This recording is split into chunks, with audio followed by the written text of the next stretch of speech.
How are we doing, guys? It's Skywatch time. Let's get ourselves live over on the TikToks as well. Pressing all of the buttons. We're limping through again tonight on the old laptop.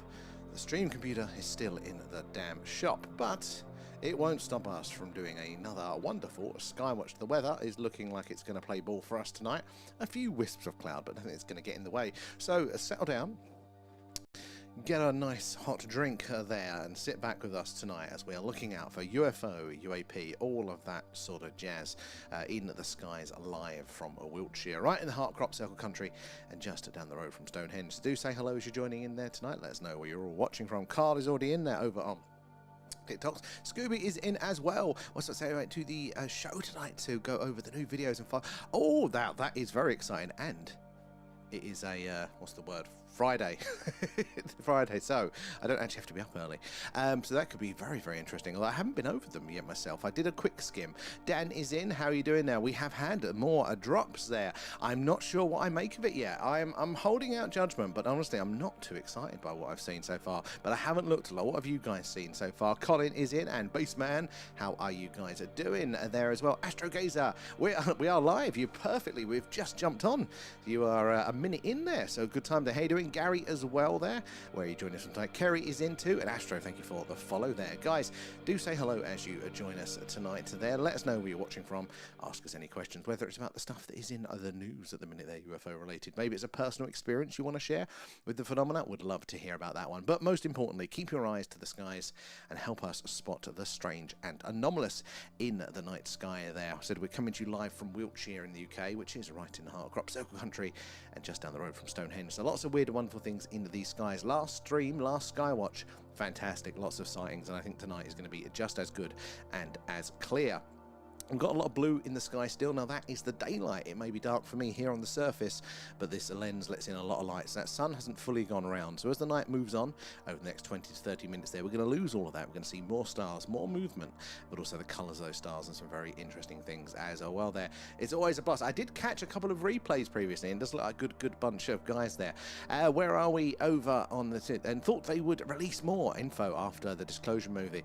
So, yeah, I don't know what I'm making of it at the minute there. And is that Not Your Average? How are you doing there? From Dorset, not too far at all from us as well. Have you seen anything strange in the Dorset skies? I'd love to hear that one. And Russ, it should be a good night. I second that one. I am feeling very, very good because it is clear. It wasn't looking to be as clear as it is today, but I think, you know, the dice have rolled in our favour tonight. So do help us spot the strange and anomalous there. And if your sightings, if you drop the grid into the chat, the grid reference there, A2 for example, if it is anomalous, then the mods can highlight the interactive grid and we can have a look. I wonder if my zoom's working again tonight, so I'll switch back over. Yeah, it's working. Well, hey, there you go. We can zoom in on the good, the interesting stuff there. And even it should be a good night. It definitely should there. And Not Your Average, nothing as of yet. You know what? That was the same for me. I'd had a couple of spooky experiences, but I never had a UFO alien-y related one. That was part of the impetus for doing this stream.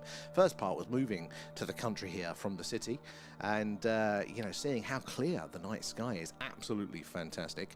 But also, this is a little bit of a UFO hotspot, apparently. So, is the phenomena still going on? And we very much think it is there with some of the sightings we get to see there. And Rush, that you're seeing the Spielberg movie tomorrow, is it good? So I hear very, very good things, and I'm actually seeing it tomorrow afternoon as well there. So you better get seeing it quick, guys, because I'm shit for spoilers.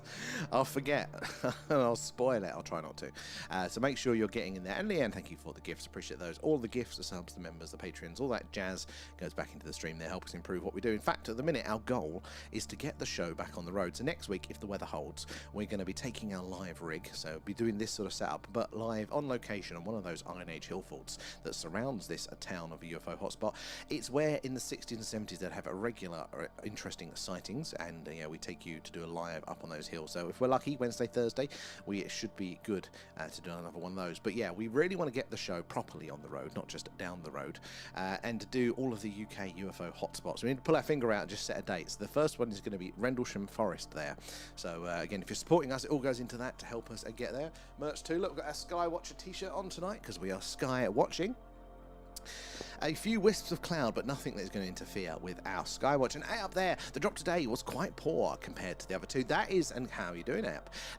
Yeah, that is what it feels like on the first look. Now, the second one, again, on the face of it, didn't look like much, but when we went through it, I was actually quite happy. It did seem to be an incremental improvement. But this one really felt like they were scraping the barrel. So I've never had the clouds go red like that. That's very, very weird. It's an effect of the camera, guys. It's not aliens in the cloud. But that is very strange that we're getting those, I think they're focusing dots. I've never had that one before. Oh, well, there's always some sort of technical glitch that happens, isn't there? And Carl, thank you for the gifts as well. Appreciate those. All goes back into stream.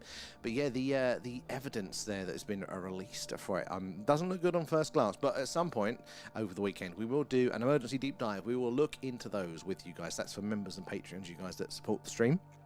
We will do our live going through all of that stuff together with you, hearing what you think as we're going through it file by file before we jump on for a Skywatch or something along those lines there. How's the laptop? So, we're on my work laptop again at the minute, the actual streaming computer. It went in today for what was meant to be a quick final draft, but no, as always, it fights at every turn. It's until Monday now, so at least I just want to put it to bed. I want to tick that box off. But we can at least get on still. So we're not fully all bells and whistles, but it should be pretty much the same. As long as we don't have to do a SETI stream, which point you can't hear it there. Terry is in. How are you doing there? I had to uninstall and Reddit because of the volume of spoilers there. I'm lucky I ain't caught many. You know, I keep seeing the little review videos, and I'm not clicked on them yet, but I am tempted to it there. Oh, and I agree, there must be thousands of documents there. They need to crack on and declassify. So what do you think has happened? Do you think that it was just some half-assed attempt for the current administration to just look like they were taking it seriously, to get all of us interested and on board? Maybe a bit of distraction, as people have floated there, and they've just kind of run out of the low-hanging fruit? Or do you think there may have been a real attempt, a little bit of a genuine push there, but for whatever reason, maybe you know, they're getting, you know, stymied, not allowed to release some of the next step, because, you know, there was a little bit of a build-up with the first two, so maybe they go, right, good stuff, what? And they get in trouble on the inside to release those things. Or are we too generous there? Are they all just clowns, and we are being led down the merry path? Now, I will reserve full judgment until you know, until we have gone through it on our deep dive there. But maybe that delay is indicative of there being some sort of hold up, maybe some sort of legal challenges deep on the inside saying, hey, if you release that, we're gonna JFK you. There could be all sorts of weird things going on behind the scenes there. And Rich is in there, just got back from Disclosure Day there, but don't worry, I won't give anything away. How did you feel about it? Was it good? Did you enjoy it there? Did you feel like it was just a film, or could there be something more to it? Gaza is in, and A up there, 100% there. Yeah, no, I think they thought they could placate us by some breadcrumbs. And no, we want the bodies 100%. If that was their actual, and look, they are sometimes very, very stupid. That could have been the thing. We'll just chuck them a few things. We'll put a pretty bow on it. And look, I do love a pretty bow. But maybe they just did not realise that they've just got our appetites wet. They've caused more of a problem for themselves. If that definitely is the case, let's have a look. Where do we get to over on the TikToks? Let's have a look. Oh, going to Big Bend in Texas there next week. Pure darkness. Any tips for the Milky Way shooting with an iPhone 16? Russ, I am nowhere near skilled enough, but guys, if you are into astrophotography, do give us some tips there for Russ. You know, a lovely low light area for some Milky Way photography there. I could barely keep this going. I'm crap with the advice, but maybe somebody in the chat, and there's always comes out as somebody that knows what they're on about. And Samo there as well, thank you for the gifts, guys, appreciate that. The gifts, the subs, the members, the patrons, the super chats, all of that jazz goes back into the stream there, helping us improve on what we do, so in particular taking the show on the road there. Crummy, how are you doing? Chromie, yeah, it's Chromie there. And how are you doing tonight? Good to see you there, guys. See the hearts as well popping up. It is the likes and shares, the tapping away, all of that jazz that helps us reach more and more like-minded people there like yourselves. And the more eyes and minds we can get on the phenomena, sharing our experiences, the more we can all piece this puzzle together, I think. Let's just tweak the brightness there. My favourite bit is hearing you guys come in and sharing your first-hand accounts with the phenomena. Where do we go? Down to Adele there. Hi, have you managed to see the disclosure? Not yet. Tomorrow, hopefully. Tomorrow, if all goes to plan there. Mr. Money, etc. How are you doing? Got any plans for the weekend? There. And Carl, maybe they classified the disclosure movie as more evident, or classed the disclosure movie. Maybe it is part of the thing. Maybe they just kind of gave us a little tease because they need needed, like most people, to see that movie to get that bit of information before the next stuff, the next part of it comes out. Maybe it was a little bit of a timing issue. It's a possibility there, definite. Why is that not working for me there? And Grim coming in with the gifts as well there. Thank you for feeding Alan. Thanks, guys. My camera is reversed over on the TikTok. That's frustrating. I forgot that it does that. I'm going to be pointing in all the wrong directions for you guys. And good to see you in there. And is a disclosure any good? I hear very, very good things, but I haven't seen it yet. I'm going to see it tomorrow there. I'll give you my thoughts there. Distraction from Iran and the Epstein stuff. Russ, could well be. I mean, very well timed for it there as well. But I was hoping, if that is the case, and I definitely don't put it past them, I was hoping that, well, what is the best distraction? Well, to give people something that is actually more important than any of our Earth-based shenanigans and shit shows. It's given us the truth. Hopefully the pressure was going to be enough that they had no choice but to actually tell us. But, you know, we'll see. We're still on the journey yet, but I've got to admit, it was a little bit of a confidence knock, the current one there. But we'll see.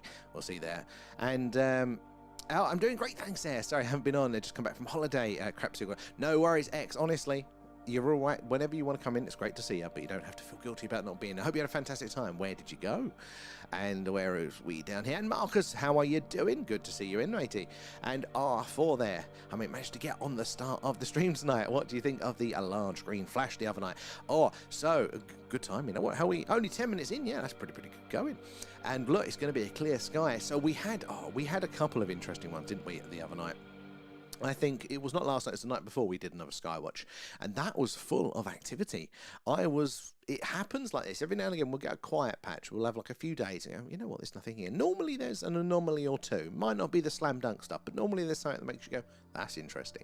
But occasionally, we will get these patches, and it's a couple of days and it's been quiet, and then boom, it was loads in on one stream there the other night. And that big flash that we had just before we come off, literally as we were waving off, seeing just before we clicked the buttons there, it was just this boom, big flash out the corner of my eye. I did review it afterwards. I don't think it was anomalous as I first thought, but it was very, very interesting there. Haven in Burnham there on sea for 5 days. Anything to get away. I was going to say, I don't remember the last time I was on holiday, but technically we did go away for a few days, didn't we, in February? But obviously you can never have enough chance to break, can you? I miss being young and having all of that free time. How are we doing there? Is that Teresa as well coming in with the likes? Appreciate those guys, the likes, the shares, all of that jazz helps us reach more and more like-minded people like yourself. The more open-minded, intelligent people we can get in to be looking at the phenomena, sharing your experiences and your thoughts on what is going on there. The more I say we can all help piece this puzzle together. Why are we getting those red dots on the bloody cloud? We've never had that before. I think they're focusing dots. The camera's never done that before. Very, very weird there. Marcus, thank you for the gifts as well. It's all right, mostly windy and rain there. It always is in the UK, but at least it's a different scenery. Sometimes it's just a nice bit of a break there. And where are we down over on the TikTok? Where do we get to with you guys? Not TikTok, sorry, the tubes. Bounce over to you guys. I enjoyed it, but I enjoyed Close Encounters more. I kind of got the feeling, you know, there's a lot of the blockbusters, a lot of action today. You know, sometimes it's the subtler movies, isn't it? This one did seem to be action-packed blockbuster. But, you know, we'll see how it goes. And Indigo there, hello, greetings from Gosport there. And I'm not too late tonight there, hopefully. Not at all. No, we've only just been on 10 minutes. You guys are all in a very good time tonight there. And Amanda is in over on the tubes as well. Where do we get through there? Ruby as well. Good to see you're in there. And if you are like here and enjoying the live, don't forget to smash the like button. Exactly, I appreciate that one. It's exactly it. Do join us then. Hopefully, if you're following or subscribed, you'll catch us pretty much every night. We're on pretty much most nights. They're clear skies. It's the UFO UAP Skywatch cloudy nights. We do an alien radio signal hunt there. We search what is called the hydrogen line, which is the channel on the radio dial where scientists theorize there's ETs out there. That is where they'd put the message, hello, is anybody out there? Is where the WOW signal was heard and other anomalous radio signals in the past there. So we're always doing something hunting for the phenomena there. And if you're following or subscribed, you should get those notifications when we go live. Living Light is in the house. How are you doing? And Scooby, the flash at the end was very outstanding there. Also reviewed it. I was a bit disappointed because you could see the object that it flashed from. That was my thing, because what really stuck out to me is I thought at the corner of my eye that it was something like bigger and closer. but this was behind the clouds. It was just brightly shining through. It's still anomalous and still quite interesting, but in my head, I was just like, this was something big, bright and fast, really close down to much lower down. And that's what I was expecting. So it wasn't quite that, but it is still an... What is going on with this? Sorry, guys. It's doing this again. What is it with this? It goes fine for a while. I need to turn the brightness down. It goes fine for a while, and then it has a sulk. There we go.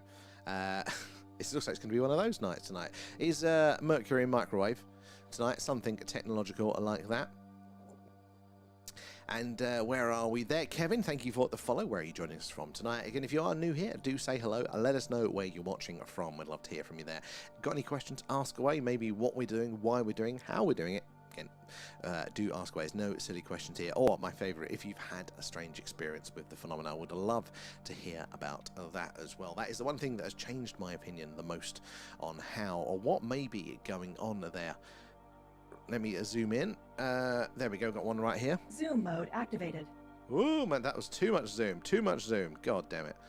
Getting used to different computers, different zoom speeds there. Right, there you go. Got this one moving across the night sky. Now, as it gets darker and that blue disappears, that last bit of light, we're going to see more of these objects. The contrast is going to be better for us. And what we need to see is things like this. Follow them with your eye across the screen.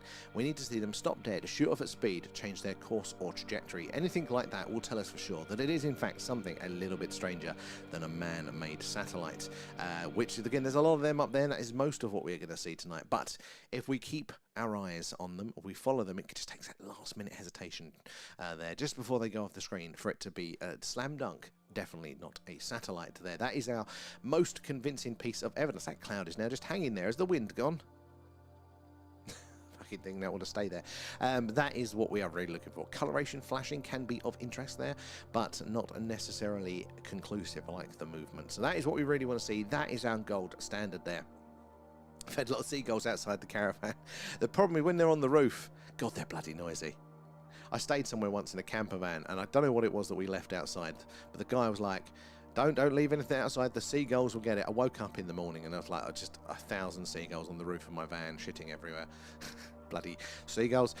David there coming in with the shares. Appreciate that, guys. It's the likes of shares and all that jazz that helps us reach more and more like-minded people like yourselves. The more eyes and minds on the old phenomena, the more we can all piece this puzzle together. I'm going to try and just reverse my camera because this is annoying me because it's round the wrong way. There we go. I'm round the right way for you TikTokers now. Yeah, there we go. A little bit of technical problems there, guys. So we're on the laptop tonight, which is, I'm surprised it runs it all, but our main streaming computer has been playing up and it is in the shop. Once it's back though, God, it'll be all smooth and wonderful, stress-free there. And what's that? The lee side? The T side. Sorry, my eyes. The T side Travel UK. How are you doing there? I went to see Disclosure Day earlier. And wow, so that is a positive review. I am hearing pretty much, mostly across the board, a very, very positive thing. So do you think that, is it just Spielberg being, the storyteller that he is? It's a perfectly good bit of fiction there. He's picking up on all of the things generally in the culture and making a film out of that. Or, like a lot of people speculate, is it part of the disclosure process itself? Because film, TV, all of these sorts of things are amazing at telling us without telling us. If they suddenly go on a press conference and go, look, there's aliens here, there's hybrids, they're going to do all this stuff, 5 seconds in you've lost half of the public panicking and going to stock up on toilet rolls there. But they can tell people a more complex situation through film, through TV, giving us those understandings. And then all they've got to do is go, right, guys, aliens. And they go, yeah, the film you just saw, just like that. And we'll immediately know all of the details, or enough details to function with that new knowledge in the world there. So do we feel that could be part of it there? And I swear the seagulls kept following me because each place I went to, they flew over you. You made some friends if they followed you home, though. It's like crows. You've seen that online now. People are training crows to pick up money, aren't they? I was like, that's brilliant. I've got pet parrots. Cannot to train them to do anything. Something helpful like that. And Steph there, hi from Wales. Where are you? Good to have you in, Steph. Wales, very long history with the phenomena there. Very strange things. Have you seen or experienced anything? I'd love to hear about that. So we are down, guys. If you are joining us tonight, this is our live UFO UAP Skywatch coming to you live from Wiltshire in the UK. We are right in the heart of Crop Circle country here and just down the road from Stonehenge. So lots of strange things in these skies. So do help us spot them. Shout out the grid references and stuff like that as you see the action there. And David, seen 3 UFOs. The last one over my house was a flat golden rectangle there, moving slowly from west to east. Now how does that feel? Because like, we see strange things in the sky, but the camera's 10 meters in front of us here. Long HDMI lead through the window. But doing it through the screens, I feel very detached. You know, it's like watching something on TV. It's not quite the same. When we take the show on the road and we go to the old Iron Age hill faults around here, where there's been a good history of sightings, it's a very different experience. I go full Scooby-Doo. I get a little bit scared being out there in the dark like that, alone with some very strange things. So when you're seeing something that's so dramatic, because even in those situations, I've seen strange lights.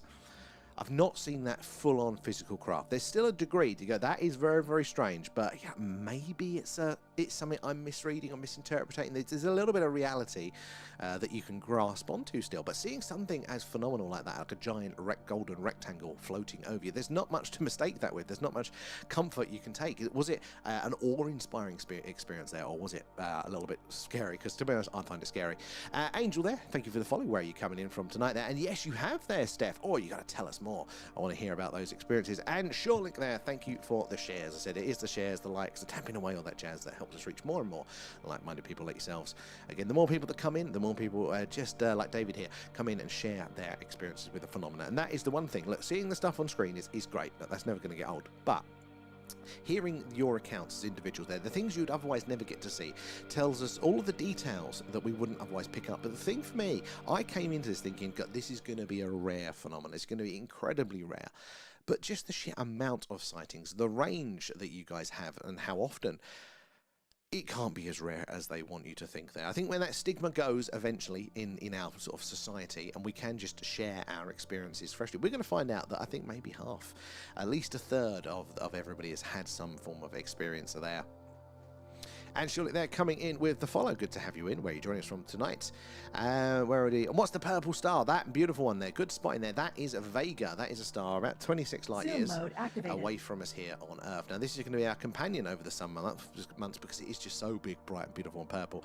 I have no idea what the thing is doing. The red dots there. It's having another sulk tonight. So ignore those little red flashes. But yeah, so what is, so that's Vega, beautiful star, burns a lot hotter, a lot brighter, and it's a lot bigger than our star, so it won't last as long. But it'll be with us. Now wait until that blue goes. That's the last bit of daylight leaving. When that goes, we're going to get more contrast. We'll see more colours like that. That purple is going to be absolutely amazing to see there. And Blue Nose, how are you doing? I was just going to say hello, and then bloody... Star Map pops up. Thank you, Blue Nose. Very kind, Captain. How are you doing? Are you excited for the weekend?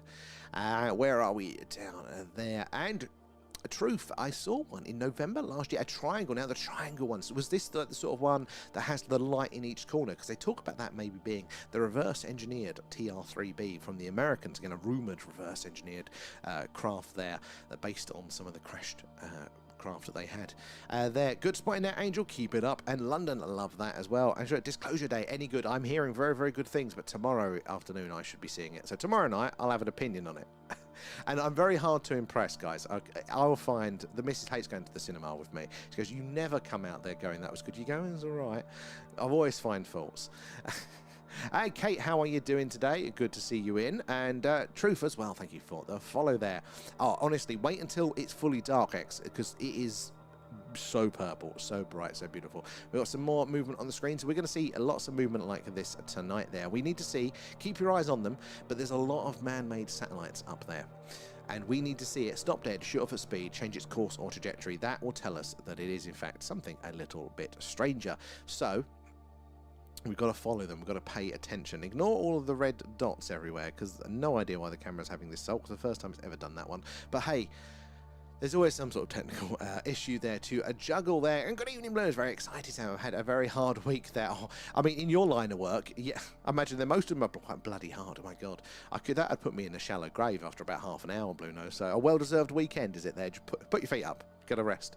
Adam as well, coming in with the shares. Appreciate those ones, guys. Right, over to the tubes. Where did we get to with you wonderful people waiting there patiently? I'm across two different chats tonight, so I bounce between the two, but do still say hello, ask your questions. Take me a second, but I do want to hear from you all. But make sure you're subscribed, following whatever it is, wherever you are, because we're on pretty much every night, and this way you'll get those notifications hopefully when we go live. But drop the grid references in for the anomalies, and hopefully we can zoom in on the very interesting ones there. Where did we get to? Down here with the chat. Amanda there, you have an alien in the system. I do. His name's Alan, and he's a bloody pain in the arse. He's always out there, chewing on the wires. And living like that, what's that? Speaking of distractions, I have decided to enjoy life, including all the new information there, knowledge, and incredible things that keep popping up every day. It's probably the best way to take it in. Look, new information can actually be quite stressful. We like to think of, you know, all of these things as wonderful things, but that's a lot of data to be taken. That is stress on the system. It can very easily become overwhelming. But if we can hold that little bit of space, you know, I like to try, not that I ever achieve it, but I try to treat it like a kid in a candy shop. You know, I'm just going to sample a bit of this, sample a bit of that one, and bask in all the different theories and things. But it gets difficult sometimes, doesn't it? You have to let us know your secrets there if that one works. Lisa, how are you doing there? Apparently seagulls are endangered. So they say, endangered? My God, they've never been to a seaside town, are they? And is it Grandal there? Oh, sorry, Gandalf there. How are we doing? Is this Warminster? This is Warminster. So this is a little town in Wiltshire that had its own UFO UAP flap back in the 60s and 70s. Now, I had never heard about this. I thought I knew all the good UFO stories from back in the day before we moved here. But it was, yeah, literally just moving here going, what's the crime like in this town? Oh, what's this, a UFO story? But no, it's a massive UFO event here. Like, in fact, the only one that I know of that lasted consistently for 10 years. Like, it was so intensive. It wasn't just one sighting 1 year, then another one a couple of years. No, this was, you could come here every weekend, go up the Iron Age hill forts, as we do occasionally, and see something strange. Various degrees of strange. It had lights in the sky, landings, abductions, missing time, dead animals, strange sounds. It had absolutely everything there. And Scooby, Spielberg's movie, points out what he believes were real events, and his imagination took care of the rest, joining the dots. And this is the thing, even if there is like that seed of truth in it, not every last second, it's not a documentary, is it? But it doesn't mean that there's not going to be interesting things. Now, what he believes are real events, is that because he's got a finger on the pulse? Does he know people there? Or is it just that artistic interpretation? I'm going into it with the mind of going, right, what do they want me to take away from this? If there is something like that going on, what do they want me to believe coming out of here? What information is? So I'm interested. I'm waiting to see it tomorrow. And what's the bright start in B2, Amanda? That one is Vega, about 26 light years from us here on Earth, so not that far. It's only like a street over in space terms, so yeah, not far at all. It's big, bright, beautiful Vega there. Living like we give a meaning to subjects, and it's all a matter of perspective, very much so. And what's an aha moment for one person can send others into a... That is so very true. The levels of subjectivity with us blow our minds. Science and our modern materialistic reductionist world likes to talk about objective facts, but that is not the world that we all experience on a day-to-day basis. It's part of it, but the subjectivity, the nuances of the individual experience, I mean, we are only barely scratching the surface of what that fully means for us all as individuals there. And Scooby, with drama and chase scenes added for the entertainment. Well, yeah, got to get people in. People love a good chase. That's what we're missing, guys. I need to do a dangerous chase scene, don't I? Or get Alan to like act out some scenes and things. No, Alan, go away. Where are we there? Paul as well. Yeah, it refers to actual UFO events of 79 years to come to the conclusion of Disclosure Day that is forced on Joe Public to absorb it all at once there. We are not alone. What a movie hope comes true. So this is really interesting. It's a good little example of what, you know, they call catastrophic disclosure then, by the sounds of it. The idea that, you know, if the governments want to keep these secrets, great, have fun with that, lads, but reality is reality. At some point it will come knocking, and they can't keep it a secret, and that is the danger. Maybe that is the impetus for the modern disclosure movement. Even if they don't want to give us the full details, maybe they've got to let us know, because if in Independence Day style the mothership appeared over the White House, that would scare the shit out of a lot of people. You know, that would cause a lot of friction in our society. It would get in the way, so maybe they do need to tell us some things there, regardless of what their intentions ultimately are. Where do we get to? And RJ Gaming there, we come from space, and I think you're very, very right with that one. There's this idea that maybe we're the aliens. Now, is that possibly in the complex sense that, you know, we as we are now, jumped off a spaceship. There are arguments that, possibly even evidence that points towards it. But there's, I think, a strong case. In fact, if I had to bet money, I would say that that life here on Earth was seeded from somewhere else. I don't think life started from zero here on Earth. There's a lot of evidence to point towards probably Mars at the very least, but maybe not even there. Life is starting to look absolutely abundant there. Star seeds as well. I mean, the idea with I don't know much about the star seed stuff, but just the idea that there is so much more going up there, we're so much more interconnected, I think is wonderful. Hey, it does that. Check my test with my sea star. Alan, I'll have to tag us in. Can you tag in on YouTube? I don't know. I'll have to have a look at that. I want to see some pictures, or post the stuff on our Discord. I'd love to see it over there. Our community would love to see all of your astro images there. And Rob, hello from Swansea, not too far from us there. Glad I found your channel on the YouTube. New subscriber. Thank you, Rob, and we're glad you found us as well. I warn you, we're on pretty much every night, and it becomes a routine for everybody pretty quickly there. But you're very much welcome in there. Now, WoW says a long history of the phenomena. Have you seen anything strange yourself? Had a strange experience? We get to see some interesting things in these skies, and I'm expecting tonight, although that red is really bugging me, I might go kick the camera in a second and see if we can, if that's a camera issue. Well, it's going to be it's always the camera. But ignore the red jumpiness. I will sort that out in a second. But yeah, do let us know if you've seen anything. But if not, you'll definitely see something with us at some point soon. These skies are very active there. Seagulls endangered. Oh my God, you want to live near me? I know, right? I live in a seaside town. They're bloody everywhere. Down to earth. What was that? Christian Harloff. Oh, that rings a bell, Dan. So pay attention to what goes on in the background of the movie. Okay. TV programs playing and such. Thank you for the heads up there, Scooby. And Indigo, I am determined to go see Disclosure Day next week. That was gutted I couldn't see it today on opening day at the local cinema there. Indigo, now not living in a city, I've got to travel to the arse end of nowhere to find somewhere that's screening it. But it's going to be worth it then. How are you doing, Vinny? Good to see you there. Hello, Probed One. Hope you are well as well, Vinny. It's good to see you there. Have you been up to much? How the devil are you there? And Adele there as well. Hello from TikTok. You've bounced over. Yeah, the screen's great. Guys, if you're on TikTok, you're on the vertical version. You do see the whole sky, but we've turned it sideways to fit. So if you want to go check out the YouTube, it's at The Thing UFO. It's much better. It's up the right way. Less of my face, more of the night sky, and all sorts of other contextual analysis are there. And Lisa, so do we have a menace? Maybe. What knows of their intentions is definitely could be argued. And I leave for work at 3:30 in the morning there on a clear night. I've seen some crazy sights. I mean, oh my God, 3:30 in the morning for work. That's a literal war crime. That is, I couldn't do that.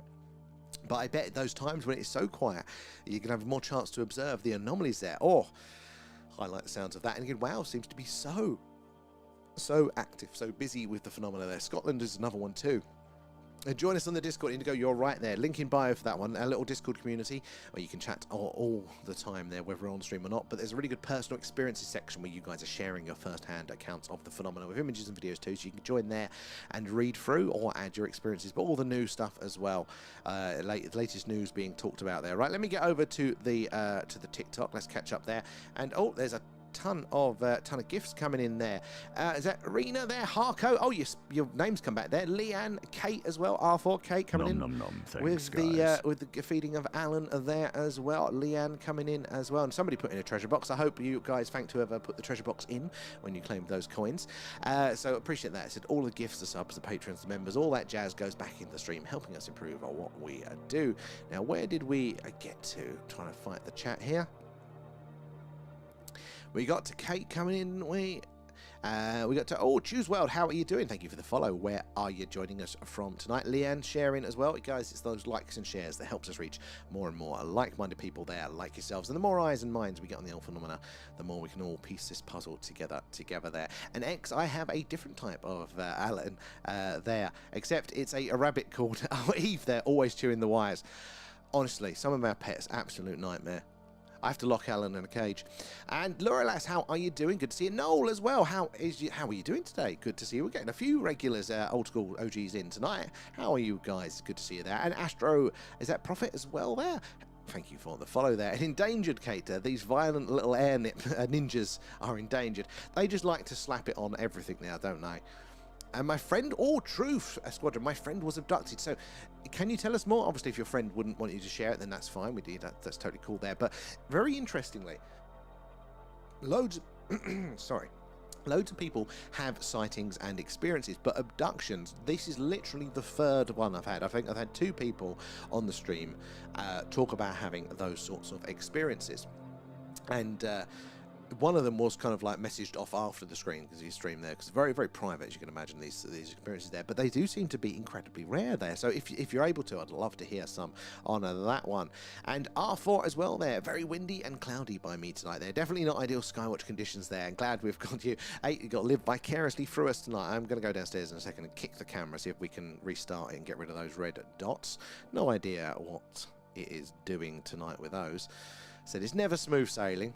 You get one problem fixed, isn't a bloody another one. It's a lesson for life there. And Leanne there, keep tapping and screens and the comments in. Leanne is very right there. It does all help us reach more people like yourselves. They build up a little community, but you never know who's going to come in and what experience with the phenomena that they are going to share. That is the one thing that has really, really changed my understanding of the phenomena there. 5 on screen there, R4 at one time. Now, that is actually quite good going. I think we got to 4 last night, so we're already doing better than the previous night. So we're going to see a lot of these things on screen. So there's an example. Zoom mode activated. A lot of things like this tonight there. Now, again, a lot of man-made objects up there, satellites, space junk, all that shit. But yeah, we're going to see lots of these. But doesn't mean that that is what it is there. If that thing, or there's another bright one up here, if it stops dead, shoots off its speed, changes its course or trajectory, that will tell us for sure that it is in fact something a little bit stranger there. Though man-made satellites and stuff like that, they're in orbit, they're falling to Earth in a big, big circle. So again, that behaviour they just cannot do. Coloration and flashing are also of interest, but not quite as slam dunk. So where did we get to in the TikTok chat? Sorry guys, takes me a second to get through all of the messages and scroll back up to see where we got to. X coming in with the shares, they're purple clouds. It's like an alien sky. A literal alien. I mean, some of the colours that, you know, those night skies. We've got a brilliant sunset earlier. It was stunning there, oranges, and especially while the portal is open there, it boosts how many people see it. Getting those timings just right. It's frustrating we can't control the sky, because there is that sweet spot of when you first come on, and normally that's when it's not quite dark enough there. And I love when the clouds go pink. Exactly, X. Honestly, I forget to look up and appreciate those things there. Harko, you fell asleep. Hey, but your name's working on TikTok now, so it's not all bad there. How are you doing?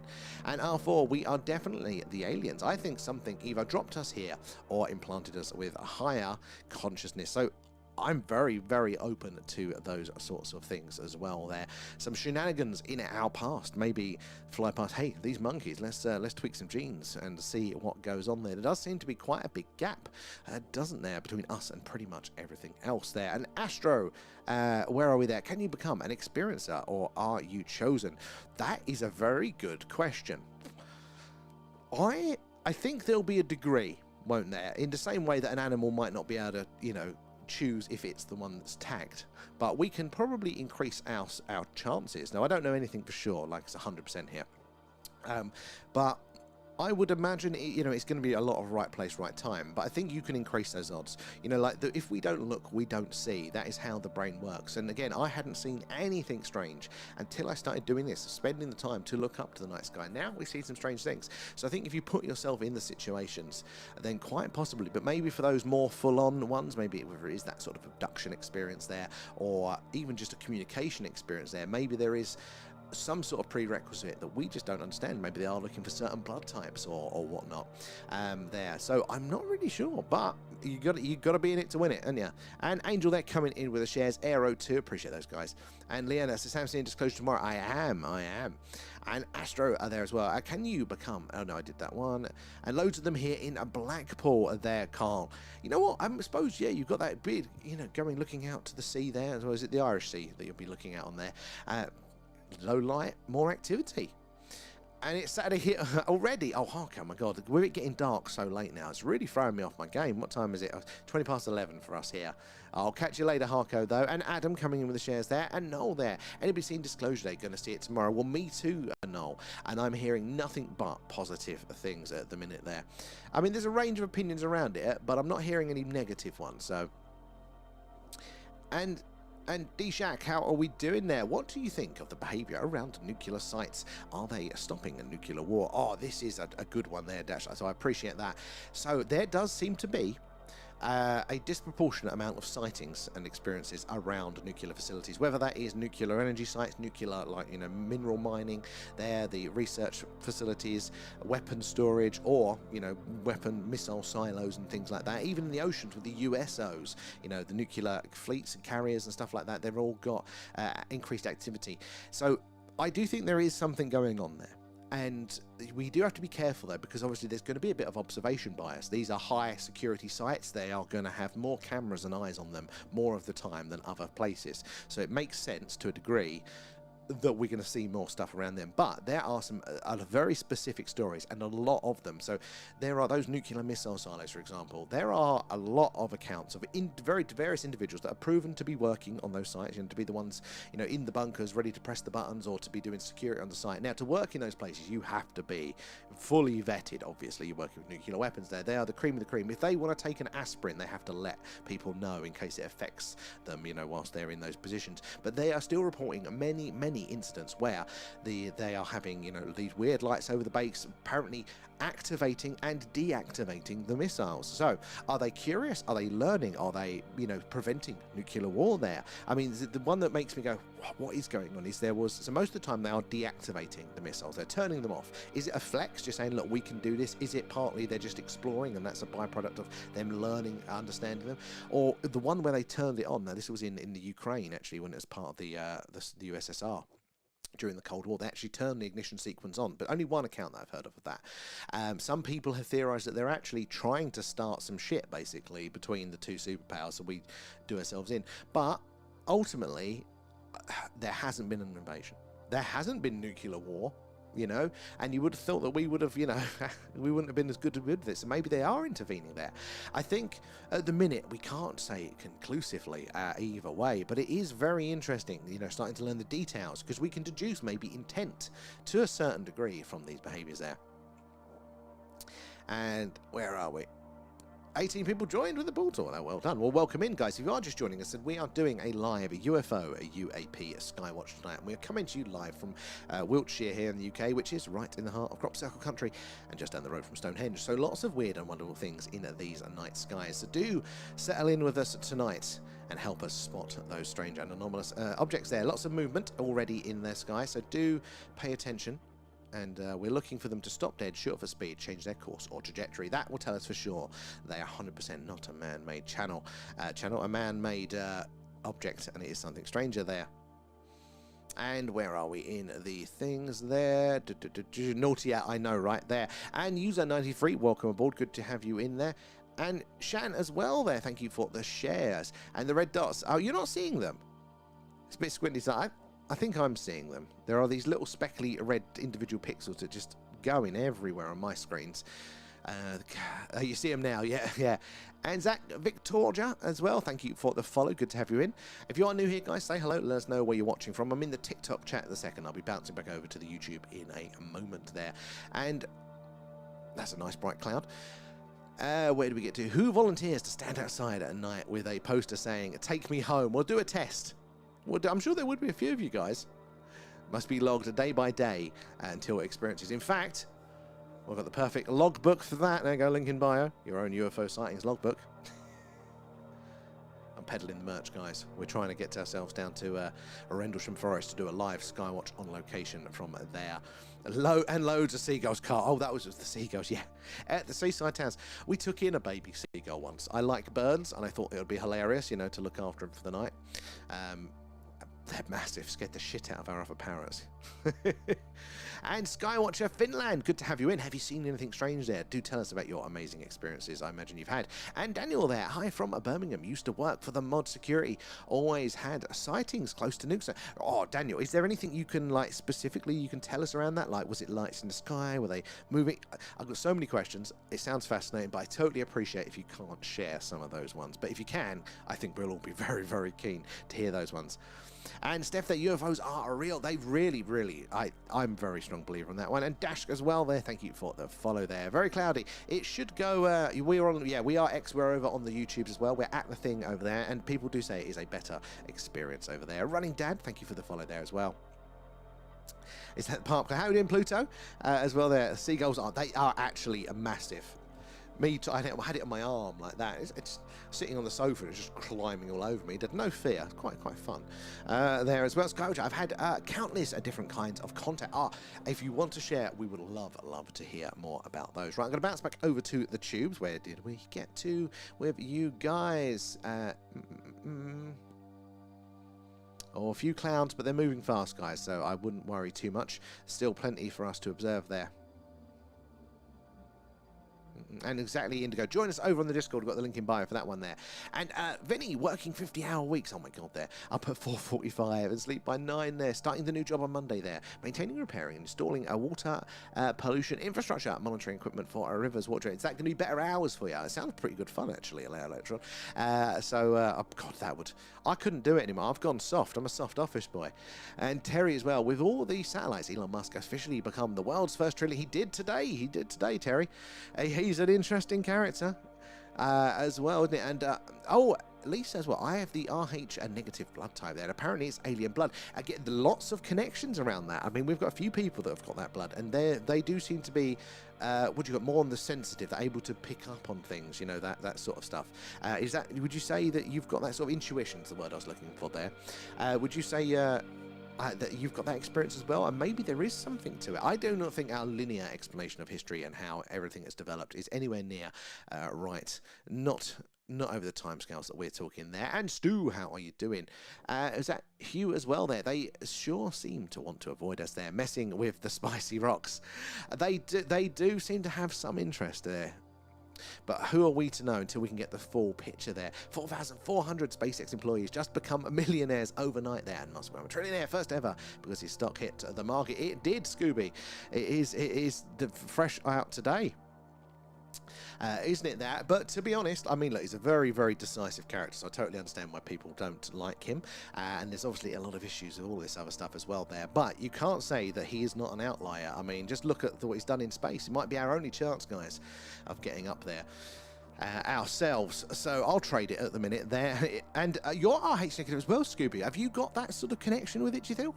And where are we? Yeah, NASA picked Blue Horizon. Oh, on Syntax, I know. Look, we need competition. You need other players in the game, but there isn't any competition really. You look at the differences of it there. My blood type is sucked dry by government corruptions. Vinny, well, it looks like we're sharing that one.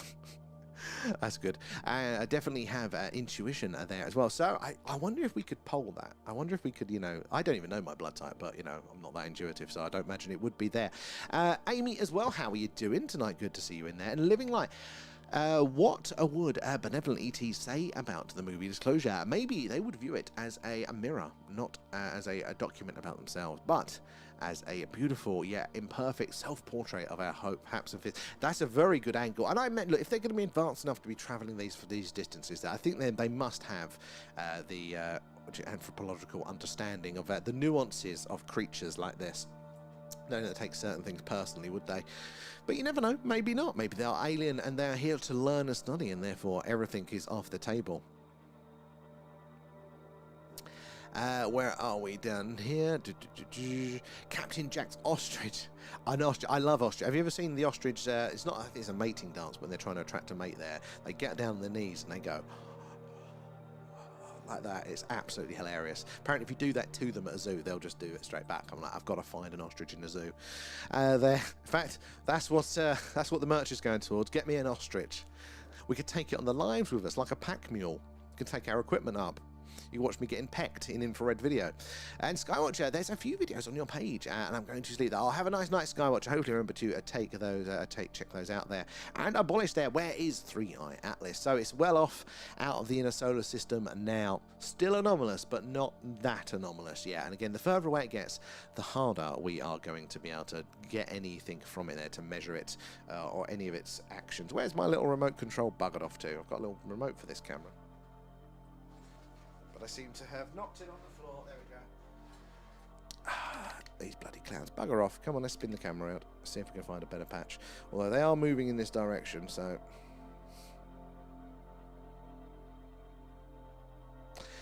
We are meant to be clear tonight, so I imagine these will pass quite quickly. I wouldn't worry too much. Yeah, there's a gap coming around the other side. I am going to quickly run downstairs, and I'm going to go hit the camera. See if we can get rid of those red dots on there. That's a new issue. If there's not one thing, there is another bloody thing. There we go. We'll leave that. Oh, look, I've got 3 moving on the screen at once. Let's zoom in quickly. Zoom mode activated. No, wrong way. What the there we go. 1, 2, and there's a third one just down there. So, right, keep your eyes on these as I zoom back out. We need to see them stop dead, shoot off at speed, change their course or trajectory. That will tell us for sure that it is something a little bit stranger. The bugger off cloud, exactly. And L there as well. Can you angle it to the Big Dipper there? Seen some activity there lately and saw something heading west to east. You know, while I'm going down in a second, I'll see if we can get it. It depends where it is. If it's over the town, it's too light polluted. But I have been meaning to put the Big Dipper in shot for a long time, actually. And if I'm going downstairs, I will see if we can get that one in shot for you. Ostrich dancing was exquisite. Thank you, Rich. I do love those. You've got to watch the videos, guys. They're bloody hilarious there. And I think vampires don't like so much the RH negative bloodline, so maybe you're safe. I've noticed, though, because I'm a smoker, I don't get bitten by gnats. It's brilliant. So, you know, mate, you know, there are these little things, you know. Oh, Chromie, that's you, is it there, Amy? You know what? I wouldn't know, but thank you for that and letting me know that. And where are we there? Ah, Starlink goes up there, up there. So Starlink there's going to be many of them there. And go away, clouds. Exactly right. Let me go and tackle this one. Time in space there are so many tonight. It is a very, very clear night for us. If I could just get the camera a little bit right. So when I go downstairs, you'll probably see it wiggle around, and then it will flash back on and off and probably go black screen for a second. But I need to get rid of those red dots there. And I find it mad how alive the skies are, even if it is 90% satellite. Exactly R4. It blew my mind when I first saw how many there was there. Like, absolutely. Even for just man-made satellites. Keep up the good spot in there, Amanda. And Kate, thank you for the shares. Right, Alan, you're looking after the stream. Be back in a second, guys. Sort this camera out.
Have I totally broken it? Where's the cursor?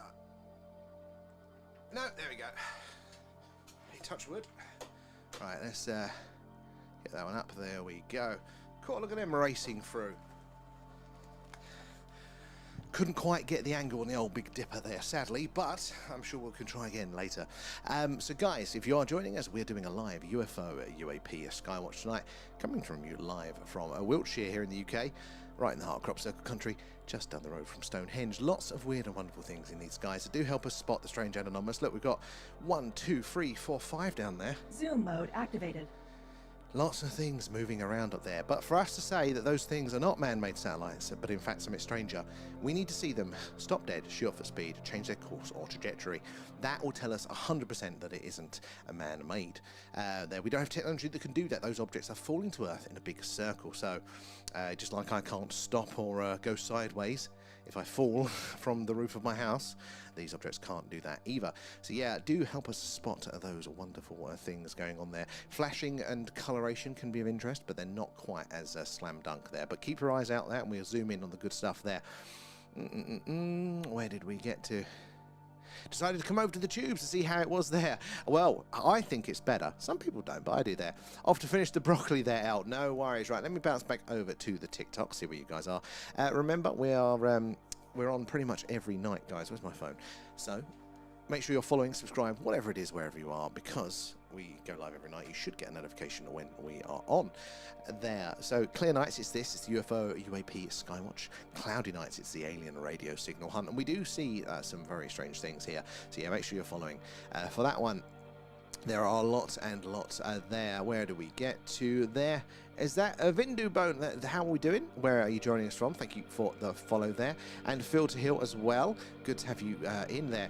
Did I really kick the camera? I drop kicked it. I can't afford any more technical issues. Not with this bloody stream computer at the minute there. It's definitely much better. Exactly. I went downstairs, the missus went, I was just looking, I couldn't see the red dots. You're going crazy. I can see the red dots. Other people will see the red dots. There. Loads of zoomies. Yeah, and I also got rid of the clouds for you guys. But look at some of the colours of those stars, right? In B4. Beautiful, beautiful orange one there. And SitRep, how are you doing? Where are you joining us from tonight? Again, if you're new here, guys, say hello. Let us know where you're watching from. Ask any questions you may have. There's no silly questions at all. Maybe it's a personal experience with the phenomena you'd like to share. We'd love to hear about that one too. Interstellar handbrake turn there, Kate, loving that there. And Peter, what equipment are you using? So it's this is a Sony camera, it's an A7. It's all about the lens, though. I can never remember which one it is. Lots of letters and numbers. But yeah, it's basically just like a digital camera, you know, pointing to the night sky. Long HDMI lead, in essence, there. And I know there, what you film with us? Yeah, Sony A7S there. And oi oi, how are you doing? Good to see you in there. I can only see the red dots when zoomed in here. I've got this on quite 3 big screens at the minute, so. It was annoying me, but yeah, we need to get rid of them. Last things we need is more technical glitches. Astro, how are you doing there? Astronomy with Ryan there. What's going on? So we're doing our alien radio signal. No, we're not. We're doing a UFO UAP Skywatch tonight. There we go. Get it right, Sam.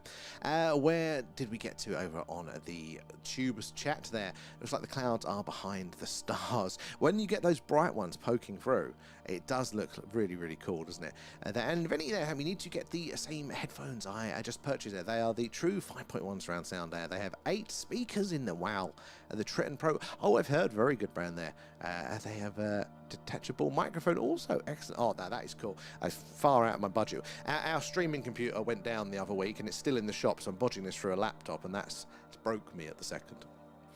So I'll have to sit with these, but the ear cup's coming off. So A up there, I can't see any, you can't see it. That's because I fixed it now.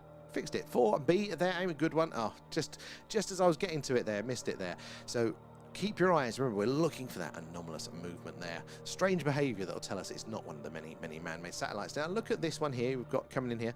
Very standard, but look at this one, a little bit bigger, a little bit brighter. Zoom mode activated. And zooming in here, look, compared to that faint one there as well, that's probably further out, why it's going a bit slower. This one will overtake, but much brighter here.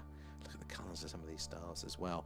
Now we've still got a lot of this bluey purpley colour. That is still the daylight coming in that this lens is picking up. Now as the night moves on, that's going to turn to black, and you can see all the dramatic colours and all this movement. Look, 3 of these converging here, 4, 5, 6.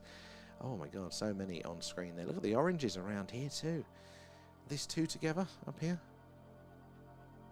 Just to think that all of these dots here, these are other stars like our sun. Some bigger, some brighter, some smaller, some cooler, but they are all big fusion reactions burning away. And now we know that they have their own planets in orbit around them, just like our star, like our solar system. So around this star here, whichever one that this may be, for example, maybe there's a life on a planet in orbit around that that's looking back to the faint dot in their night sky that is our star, wondering if there is life here. The early detections that we are getting getting, because now science is able to just about not only see those planets around those other stars, but just about to scan the atmosphere around those planets, and they can detect roughly what sort of gases might be in those atmospheres. And so far, it's looking like a lot of them have what we would call a biosignature. The gases that, as far as we know, can only be made by life. So they can't quite confirm it, but they're getting so many of these signals that it is the mainstream belief that life is just absolutely abundant out there. Now, is it intelligent? Is it a civilization? Can it reach us here technologically? The next question. But I mean, if life is abundant, then it is just a numbers game there. I think you can see them before they're out. I went all the way downstairs to solve them there. I'd love to see a shooting star again. Oh, Amy, we caught one. No, we caught a couple not last night, the night before. So we should, if we're lucky, guys. It's a similar part of the sky. We might get a few shooting stars in tonight there. You're on the phone only tonight. So can't highlight the squares. No worries, A up, no worries. It's never required. We do have the interactive grid, so if the mods are able to, you type your grid reference in, they can press a button and highlight that square, and then it draws my attention, even if I'm not caught up in the chat. But it is tricky for them to do. Where did we get to there? And it's done good, though, there. A solid year of being rained on, frozen, and thawed. I mean, considering, and it was beat up as well, this camera. I have to kind of do that there. It even survived the lightning. We do give it a hard line. I'm just buggered, though, if it does go, though. Any luck so far? So not tonight. I've only been on, what, we've been on an hour now? Yeah, so we've had some movement. We haven't had any anomalies just yet. There's the interactive grid. 10 points to whoever did that. So we've got some movement there. Draws our eye to it. There we go. And we can zoom in. Zoom mode activated. So we need to see it stop dead, shoot off at speed, change its course or trajectory. That will tell us for sure that it is something a lot stranger than a man-made satellite. Until it does that, though, we can't say for sure. But it doesn't mean that it isn't. In fact, all of these things that we're seeing tonight, statistically, are going to be most of the man-made objects. That is just the largest number of things that's up there. If there was more UFOs than man-made satellites, we'd have to worry the invasion would be underway. But it doesn't mean that they all are. It just means we can't conclusively say otherwise. In fact, people were observing these sorts of effects, these flashes as well, these lights in the sky, well before man-made objects were up there. In fact, quite well before. So, yeah, it just means we can't conclusively say. So, that is why we're looking out for that anomalous movement. Some bright ones in tonight. It's going to be a good one. It's connected to the computer, yeah. So by a very long HDMI lead, basically, it coming into the computer, so we can look at it and share it with you guys. Keith as well, thank you for the follow. Where are you joining us from? And Astronomy there. I'm tracking Free Eye there whilst watching this. Perfect. How do you feel about Free Eye? Are you in the camp that it is very, very strange, potentially alien in nature? Oh, there we go. Who wanted a shooting star? There we go. That was nicely framed there. Yeah. Or are you more like it's just a fancy, interesting interstellar object that probably not, you know, funny there. And is your camera connected to PC? It is with a very long HDMI lead, which is probably where that was that error that was coming through there. Because to be fair, I've left that lead out in all weathers. I'm surprised it's lasted this long. And Hubs is awake, so I can't rob his phone for the grid stuff. Oh, okay. I'm sure he'll support you in your death. No, it's all right. Don't worry there. And therefore, it seems almost constant activity at the moment. It really does. Like, I would have said that this a few months ago, and I was saying quite consistently, it's an observation bias. It's just we've got more devices. We're more connected. We can see all of these things. But that has really changed for me.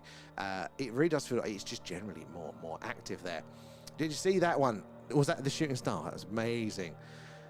Good spot in there, Tick Tick and Steph there. And I'm asking for a cool purple shooting star. Oh, have we had a purple one on screen? We've had green, and they're pretty cool. And Damien there, thank you for the follow. Where are you joining us from tonight? Guys, if you're new here, do say hello. Let us know where you're watching from tonight. We do this pretty much every night, so make sure you're following or subscribed. Clear nights, it's this. Cloudy nights, it's the alien radio signal hunt, where we search the hydrogen line, which is the channel on the radio dial where the WOW signal was heard, but also where science expects to hear the message from ET, if they're out there.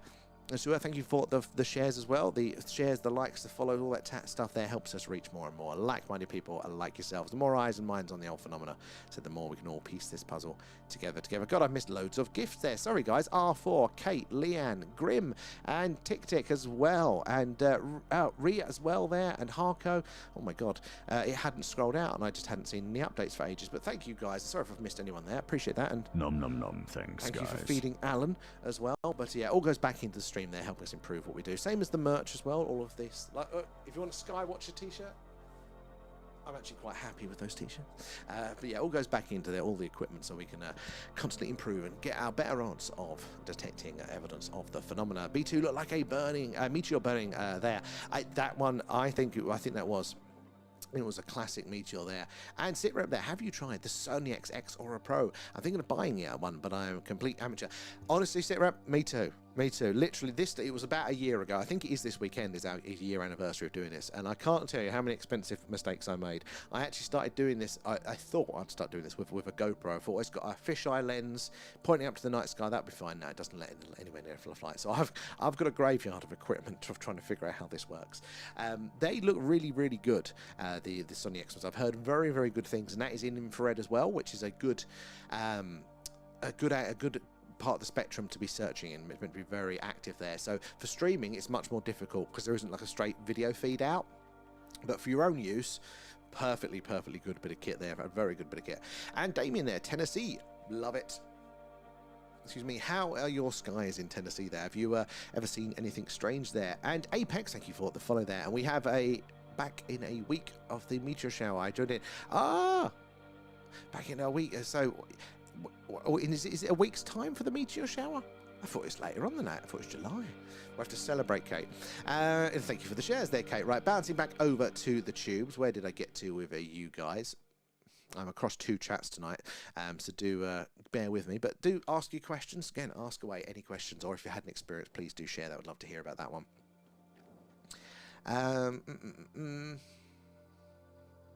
Does anyone else here who has witnessed UFO and aliens and not give an F about the... Why did I film myself? Not give a fuck about what the media and films say. As you know, they're talking bollocks and lies. I would imagine that's going to be a thing. Like, you know, if you are privileged enough to have had one of those experiences yourself, there aren't the questions, are there? You know, you've had that experience. That answers a lot of it. I mean, I imagine you probably got a hell of a lot more questions from it. But, you know, that first one of real confidence that there is something to it. I think that's got to be enough, hasn't it, if you've had that experience there. And hundreds of billions of galaxies there, just mind-boggling. Honestly, Syntax, the numbers, I understand what a billion is, but I can't envision it and I can't feel it. And let alone hundreds of billions. Like, you know, these scales are so much, they're so disconnected from our ability to really perceive and feel what that's like. And Bougie there, how are you doing? You saw you guys spotted the shooting star there. Oh, Amy, you missed it. Oh no. You'll be able to catch it on the replay though. The YouTube, the video will be up straight after the stream. And Tanya there, but I'm sure if we've seen one, we're probably in the part of space, which means we're probably going to get a few more tonight as well. So keep spotting there. A few weeks ago, I saw 4 satellites, I guess. 3 going the same direction in formation, and 1 going zigzag, avoiding them, going opposite direction, and then suddenly stopped in Norway. So Tanya, phenomenal sighting there. That zigzag movement is slam dunk anomalous there. So the satellites are falling to Earth in a big circle. They're going around every loop around. They get ever so slightly lower, and they have to about once a month use their little jets to push themselves up higher, so they don't, you know, come into our atmosphere and burn up. But yeah, they're falling to Earth in a big circle. So they can't zigzag around it. It takes a hell of a lot of energy, and they just do not have the abilities to do that. In fact, when you're maneuvering in space, whether it is, you know, the space shuttle or the rockets, they do it on those orbits. They're working with that falling motion. They just kind of adjust themselves slightly and then let that falling motion of the orbit align themselves to where they want to go. So that movement like that, hell of a lot of energy, incredibly anomalous there. So you can be confident that that was incredibly strange. Thank you for sharing that one in Norway as well. Living like Alan is vaping. He's out there with his unicorn donut surprise flavored vape there. Also, the back chat is open right now. Coming after. I will check that one out afterwards once I've packed everything away. And I swear that the shooting stars always show up at the exact moment I either blink, take my specs off, or sneeze every time. It's Sod's Law up. It means you got to be paying more attention. I hear Disclosure Day is ours. Really? Sure. I haven't heard that one yet. I've heard lots of positive ones, but interesting on that one, you know. Maybe I am very hard to please when it comes to films, so maybe that'll be my opinion. Gonna bounce quickly back over to the TikTok. Grim there, coming in with the gifts again. Thank you for that one. Where are we? Let me find our place in the chat. Where do we get to? We've got Damien in Tennessee, didn't we? Grim coming in with the shares. Appreciate those guys. It is the likes and shares that helps us reach more and more like-minded people like yourselves there. And Samuel, I'm back there. Nice to see it there. A bit drunk though. Even better, sit down and relax and enjoy hunting for the anomalous. These clouds should pass. It is meant to be clear, so and they're moving quite fast, so we can still see the anomalies there tonight. And Sitrep, back in 1986, on a summer's day, I saw 6 spheres, and back then I called them ball bearings in the sky. Well, now, see, that is very back in, it was 86 there as well. What the hell could that have been? What is the mainstream, you know, writing off the skeptical explanation for something like that? 6 of them as well. Very, very interesting.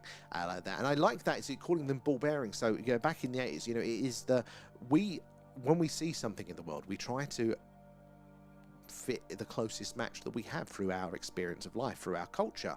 That is why, you know, even the Tic Tacs that we call them now, obviously after the Tic Tac mints, because that's the shape there, they were referred to as propane tanks, weren't they, back in the back before the modern era, because that was the closest sort of analogy there. For you, the sphere was a ball bearing. That was the closest thing to you know, compare it to there. But flying saucers themselves, again, we don't, you know, have cups and saucers anymore, but the name has stuck now. It's become its own sort of thing. But again, trying to, you know, filter this thing through what we do understand.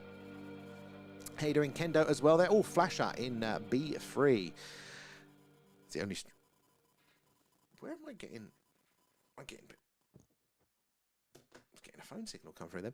B3, sorry, distracted, right. Right where I was. Right, let's see if we can... Oh, we've got 2 bits of movement there.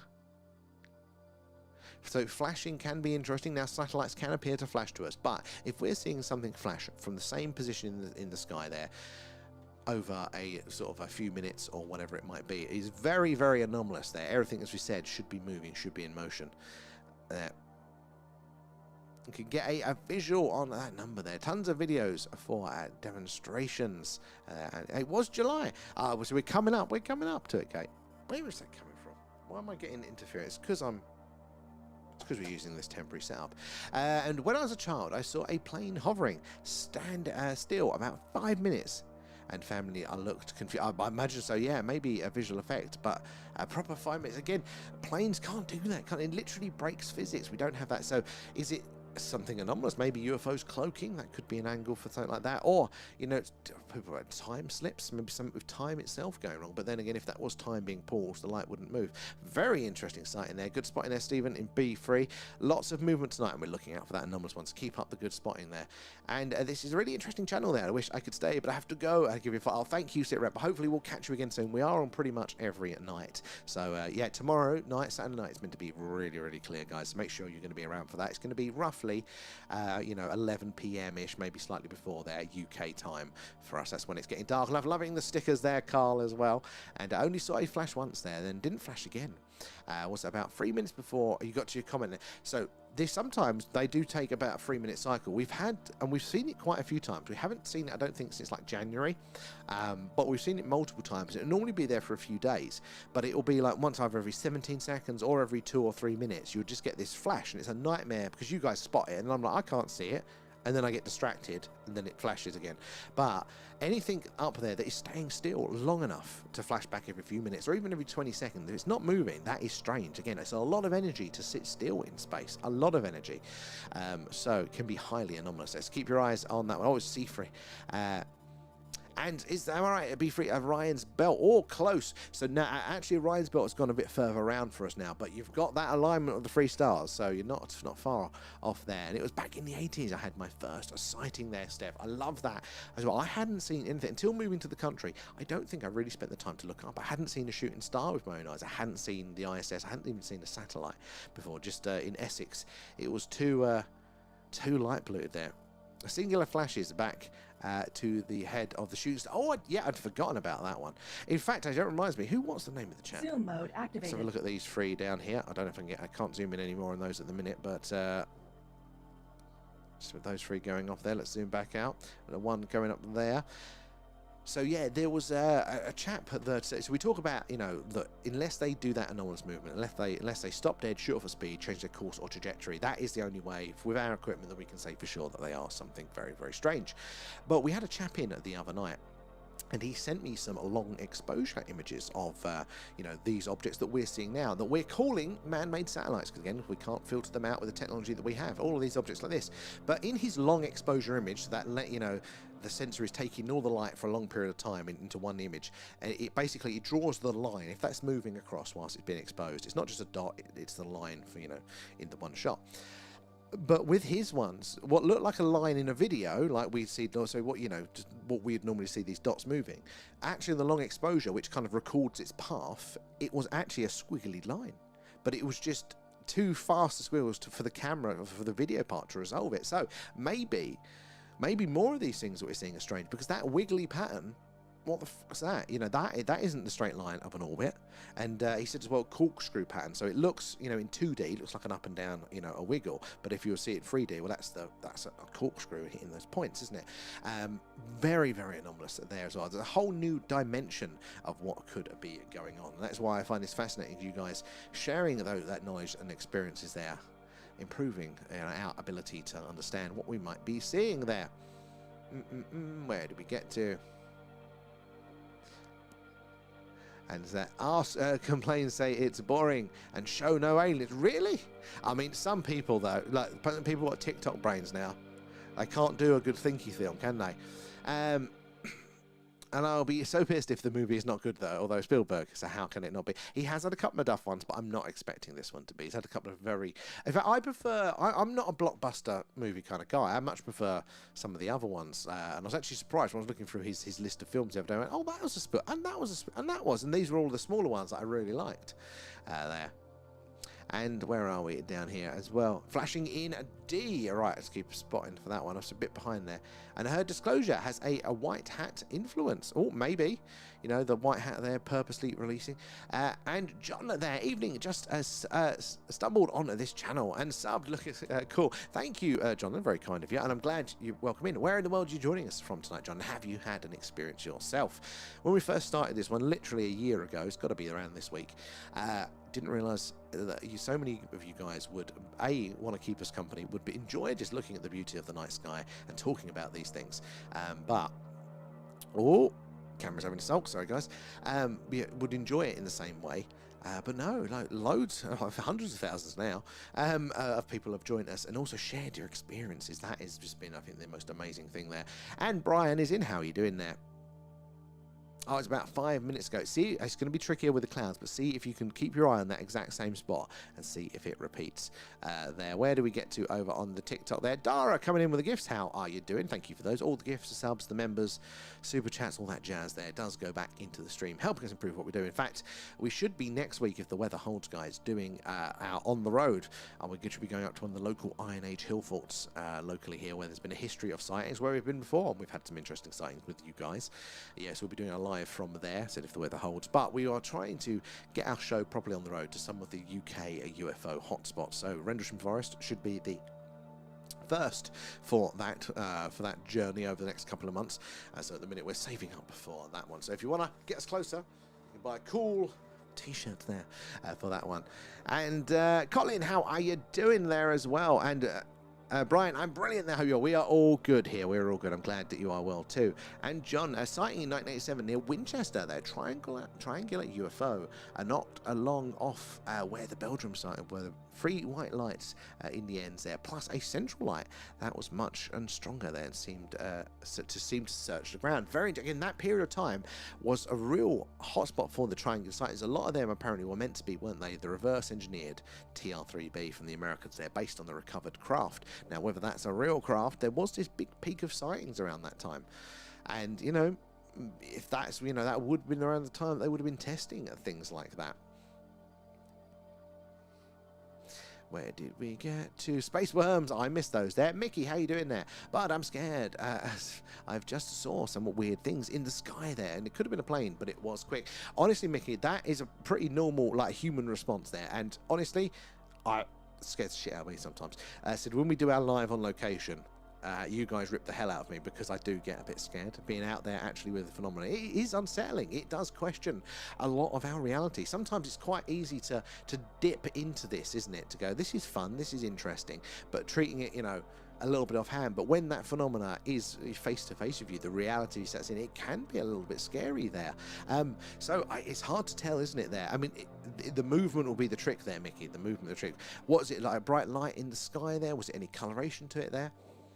And Samuel, I have iPhone 17 Pro, and I've captured a weird stuff of the night sky since I do it as a hobby. Oh, Samuel, I am useless. I've tried to use my iPhone for night, photography. I'm crap at it. I'm absolutely useless at it there. Hey, if you want to join our Discord, there's a link in the bio. We'd love to see under the media section in there, like people share some of the, astrophotography and stuff. So if you want to share anything with us, we'd love to see it there. Or me too, Kate. It's probably user error. And Cookie there. What's moving through A4? Sorry, it took me a second to get you there. Most of what we're going to see tonight, sadly, is going to be man-made. There are a hell of a lot of man-made satellites up there. Spin the camera around so we can avoid this cloud. If it wants to work. Oh, bloody thing. Hold on. Did I pull the lead out when I was rotating? No, we didn't pull the lead out. It was just having a sulk. Right, let's change the colours back, turn the brightness down. Maybe turn the brightness up a bit. It's a bit yellow now. Right, let's turn it back the other way.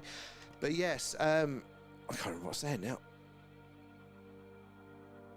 See if we can get a better patch of sky.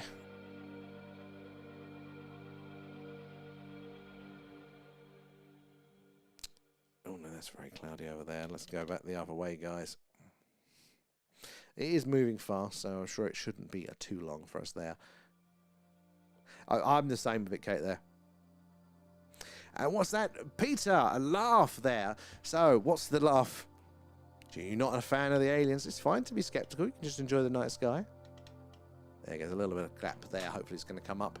Where are we? Where do we get to? How are we doing, Derek? Good to see you then. Have you had a good week? And where are we? Down here. Got distracted though. Yeah, same. That's why we're all here together. We're all pretty similar. Where did we get to in the chat over on the tubes there? Vinny there. No, sorry, not Vinny. It's Rich. This might be a daft question, but when they use jets in the vacuum of space to correct their path, what is the jet pushing against? So there's no air particles. What is meant? This is what my brain can't get around. I don't quite get that one. So I'm with you on this. I'm sure somebody can explain it, but like my brain, yeah, what are they pushing it? That is, I don't know. And it maybe is a basic question, but I've got no clue with that one. Somebody will be able to answer that one there. And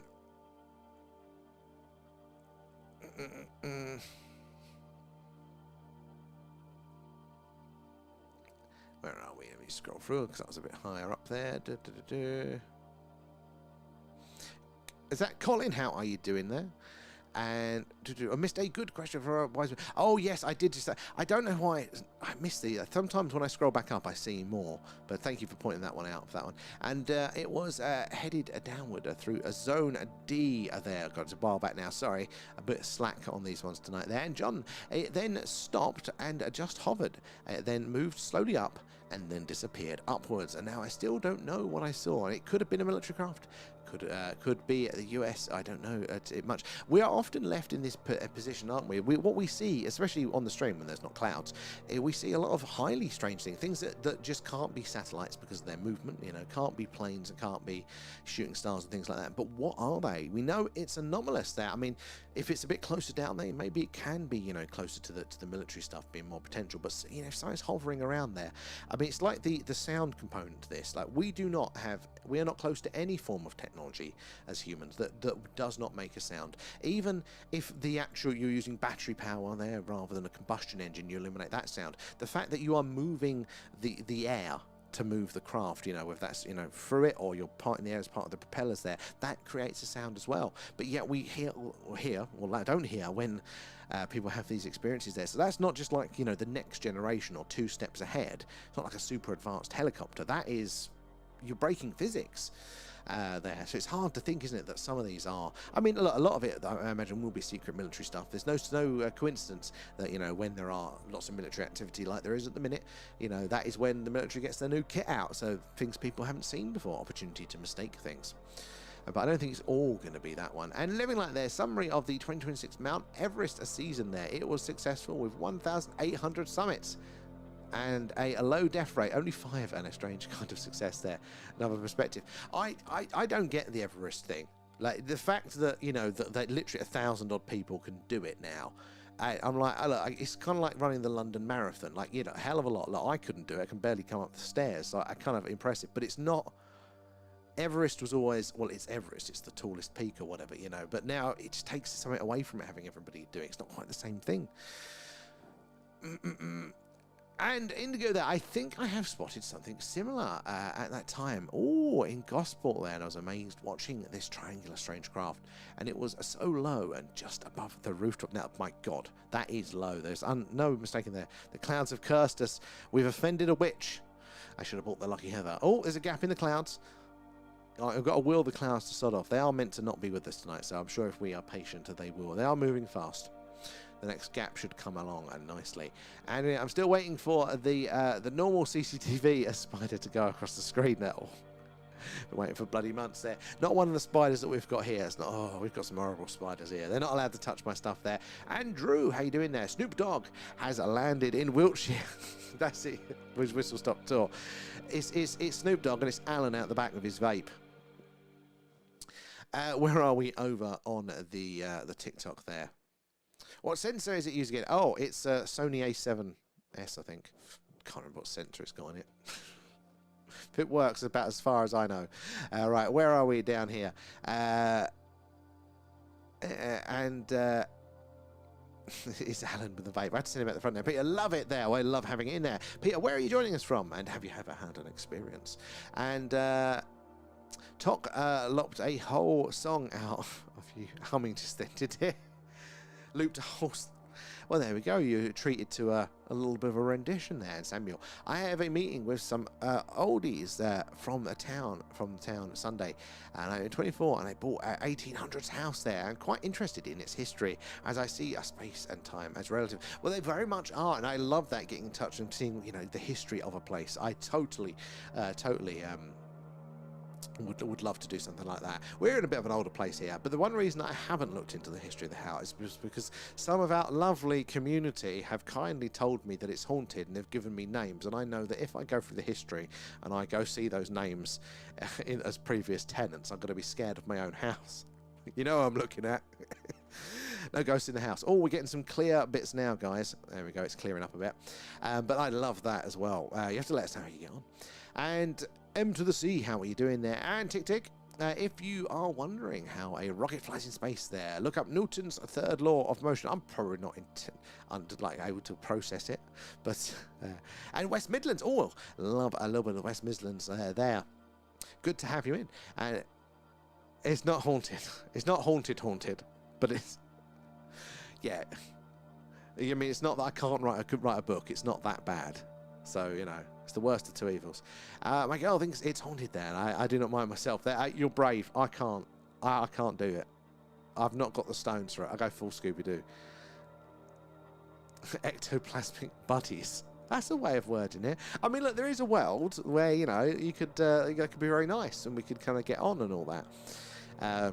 But, you know, if the nice ones are true, so are the not nice, you know. Let me bounce back over to the tube, see where we get there. TikTokers, actually, do check us out over on the YouTube. First of all, it's a better experience there. Secondly, TikTok throws us off every now and again, and it does seem to have more issues, so worth checking us out at The Thing UFO. The screen is not sideways, it's actually up the right way. Less of me, more of the sky, and all sorts of other contextual analysis are there going on. But make sure you're following, subscribe, wherever it is, wherever you are, because we do something like this every night. It should be another Skywatch tomorrow night too.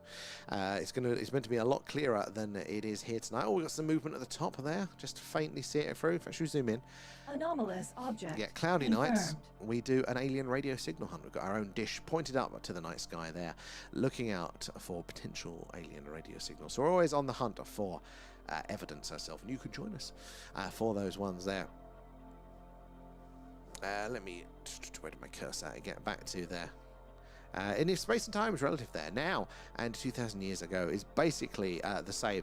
Yeah, how we conceive of it, how we experience time, yeah, it's definitely going to be so far from what the actual reality is. I get that. Carl, thank you for the gifts there. Tick Tick as well.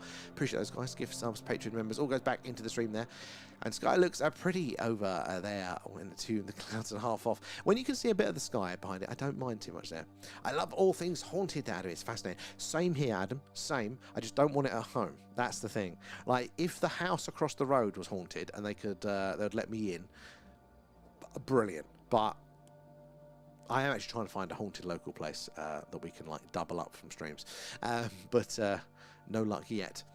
Same people died now are visible from that part of relative is absolutely insane. Like, and it's totally true. You know, we are looking back at all of these. We're looking. It's another bit of movement there tonight. All of these objects here. These are snapshots of the past. We're like literally looking back in time, seeing the light. This is the light that left. Like, if this star here, if that is 1,000 light years away, what we're seeing now is what that star looked like 1,000 years ago. It's taken 1,000 years for that light to reach us. We are literally looking back on time. From, what's that, Tonga? Oh, we'll look it up. Oh, okay, I will totally forget there. And, oh, I don't believe in ghosts, but I do think that there is something out there, Peter. I mean, oh, camera. Why is it? We always go through these waves, don't we? Is it because I said no ghosts in the house and they're having a play? Don't mean it, guys. Yeah, I don't know what the 100% truth is in any of this sort of stuff. Even the alien stuff, like, will I come down to specifics? Very, very rarely. I'm just not intelligent enough to actually have an idea. And you know what? I don't think the chance that humans could really, even if you've had the experience, that we're fully going to be able to explain what we experience. Because God knows, look, we get it wrong in our day-to-day lives. You know, we'll come away from a conversation, go, oh my God, that went terribly, and that's totally just our interpretation of it. So the chances that we're going to be able to really unwrap a black box mystery like the notions of reality in the afterlife is going to be very, very difficult, isn't it? But yeah, being open to never know what's going on there. Oh, it's a Roman town. Oh my God, that is a lot of history right there. It's literally thousands of years there. And R4, I can't wait for those super hot summer nights there where there's no clouds at all. It's going to be great. R4, I'm sure we're going to get a few of those. Problem is, this room gets bloody hot. I think, we got like, it's 2 in the morning and it was like 38 degrees in here. And as you'll be glad to know, I have a thermometer with us so I can accurately complain about the temperature there. Love everything paranormal. All of the mysteries, Carl, I second it. It's just the idea that our reality could be a little bit more interesting than the mainstream would lead you to believe. That Odin's Ravens, how are you doing? Thank you for the follow there. I don't think it's ghosts. I think it's souls or another dimension. Perhaps, probably where we go after. Could well be. I mean, there's lots of interesting theories. And the more science looks into the nature of reality and all this sort of stuff, the more it actually does start to sound like a lot of what the other spiritual stuff has been saying for a long time there. No, you will always have an explanation. That's just enough to make you a doubt there. Always the way, actually. Oh, it's the back of the mind there. And where are we there? I have a tumulus in my... Oh my God, that is cool. It's like a pyramid of mud, 2,500-year-old Roman grave. So that is 64 meter. How big's your garden? That is insane. I love that. It's kind of like around here. I don't have a big enough garden, but you look at an Ordnance Survey map. There are henges. There are big monolithic stones just sitting in the woods doing nothing. Nobody's visiting them. Tumuli, curses, all that sort of stuff there. Gets baked all day. It really does, Arthur. We're south facing a tiny window, but it lets in all the heat and doesn't let it back out again there. Told you some of my... The SK, they are... I can get them.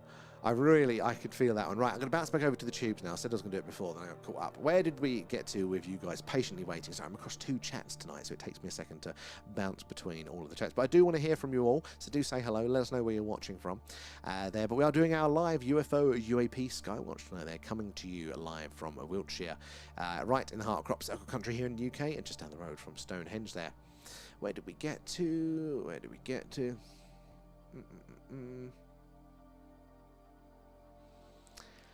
Does humanity have a galactic future? Living light, I think it does. I really do. I mean, unless, you know, some major cataclysm, you know, massive comet strike or whatever totally wipes us out, that's possible.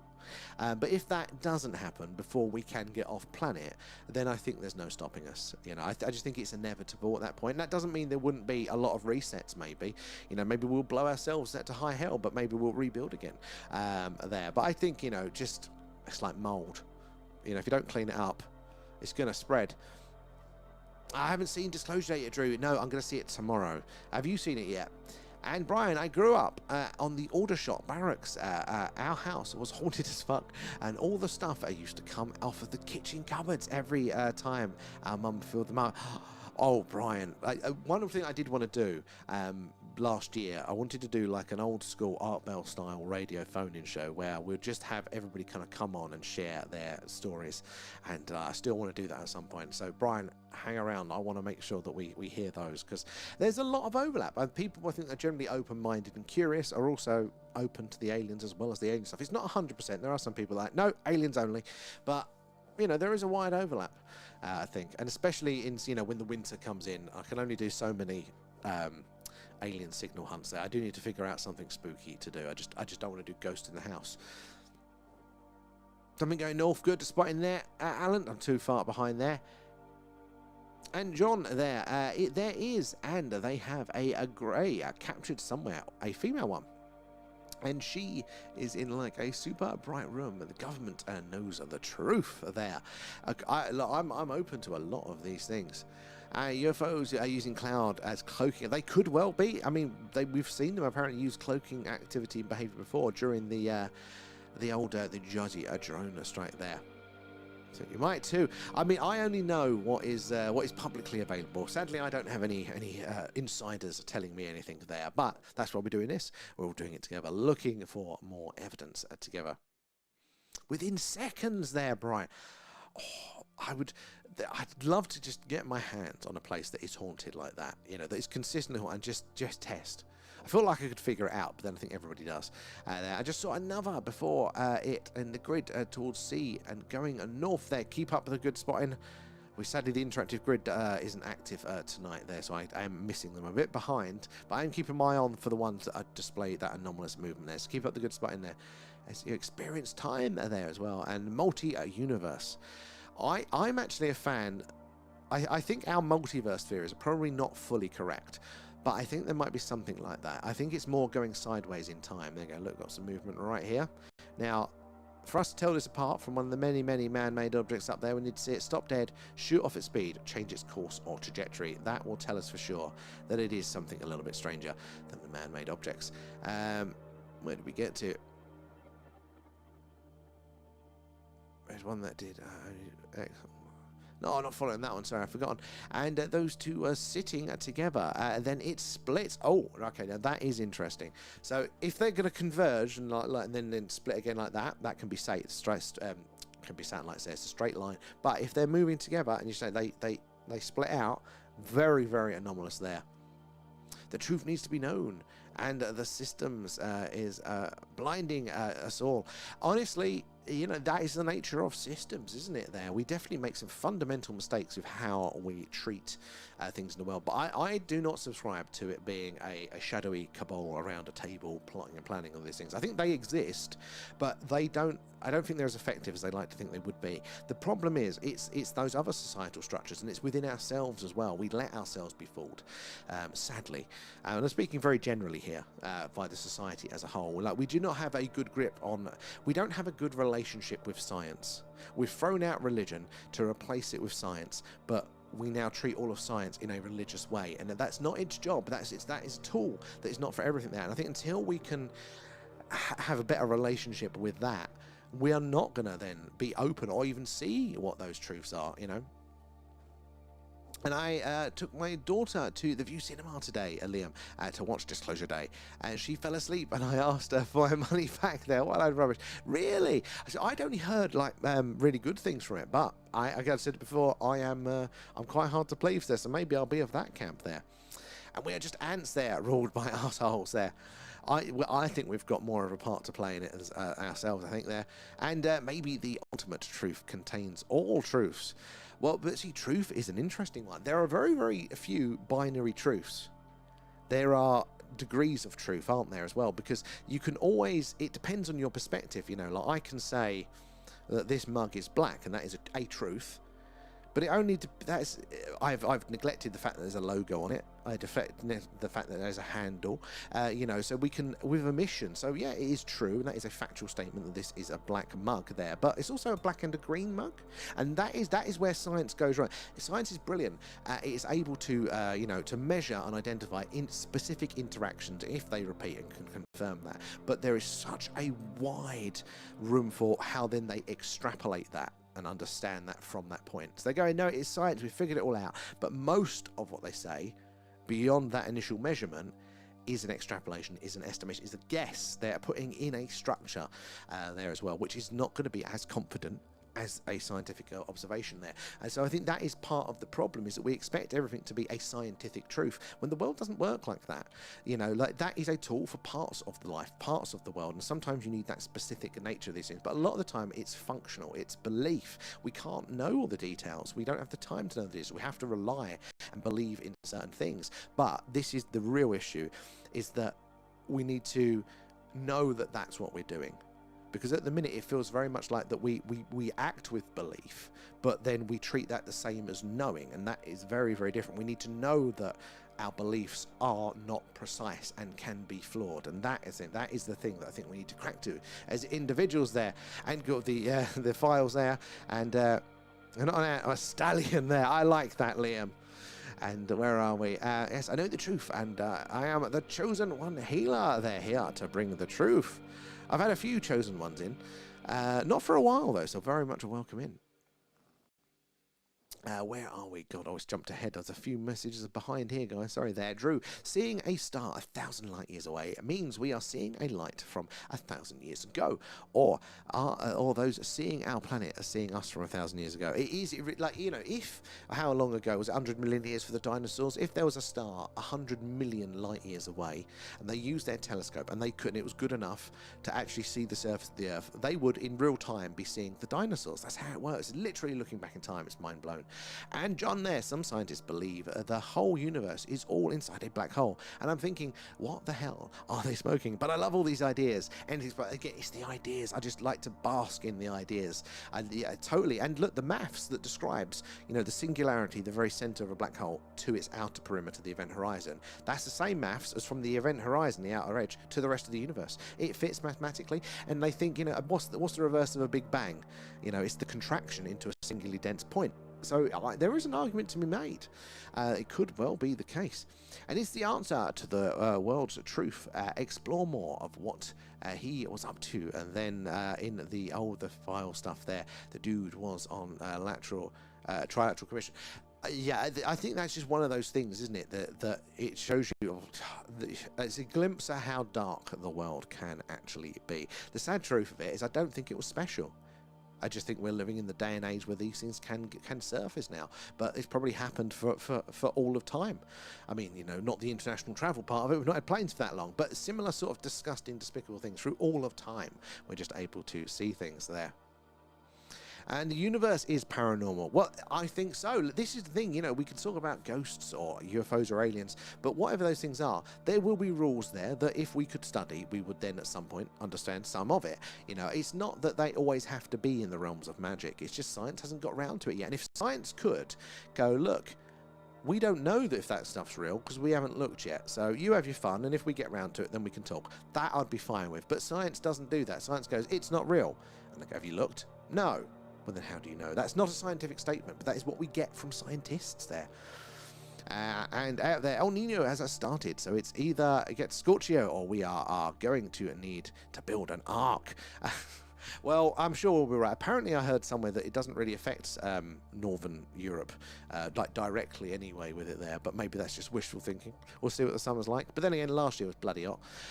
Alan there, and who has taken over from him there? Who is pulling this? Well, yeah, but this is the thing though. Like that, if that's always been going on, and there was probably somebody doing something similar before him, and before that, and probably now, probably totally right. But also, we survived there. So it's not the same as an asteroid coming in. It's disgusting. We should try and stop it, but it isn't. That there's an asteroid heading to Earth and it's all going to end as well, is it there? And I have seen more than what most don't there, June. And don't stress that. Eat good food and enjoy each other's Dance and laugh and die. I try, but I'm never really good at it. There, centre left, I'm a bit far behind. Keep up the good spotting, Colin. Living Light saw some YouTube videos about artificially produced portals by frequency modification. Fake or possible? Well, far beyond me scientifically, but I'm open to it in principle. I'd like to know some details around it, but as far as I grasp, and I think it's not even just that, but you know, this is it's science. So we're falling back on science. We have to use it in some ways. And as far as it knows at the minute, those things are more than possible. They require a lot of energy. Now, is that just science hasn't figured out the other ways around these sorts of things? Or is that, you know, how it's going to be working there with that frequency and things there? The Simpsons do it all. A radio phone in about ghosts, etc. I would love to do it. We did want to do it, but then, like, TikTok basically banned us. So it was too quiet.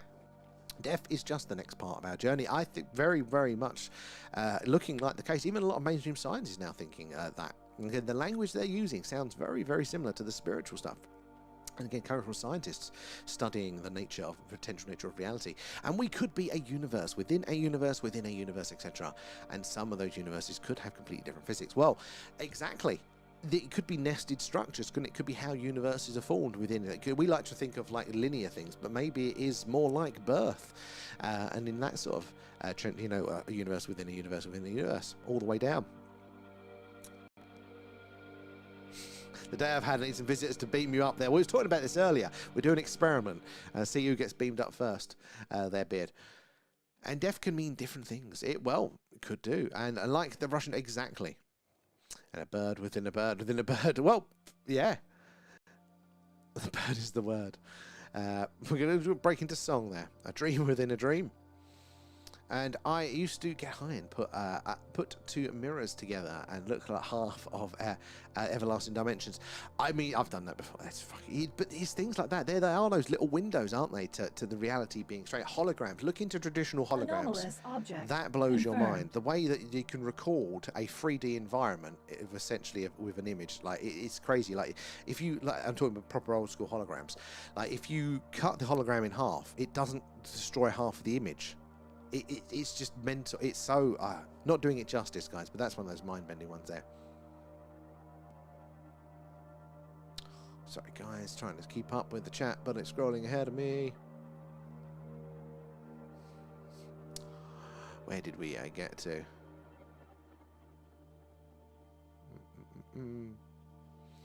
And John there, now I've rigged my big TV to monitor the laptop, and I'm squinting at the satellites with these clouds, which would bugger off. That's the pro move there, John. You've just leveled up.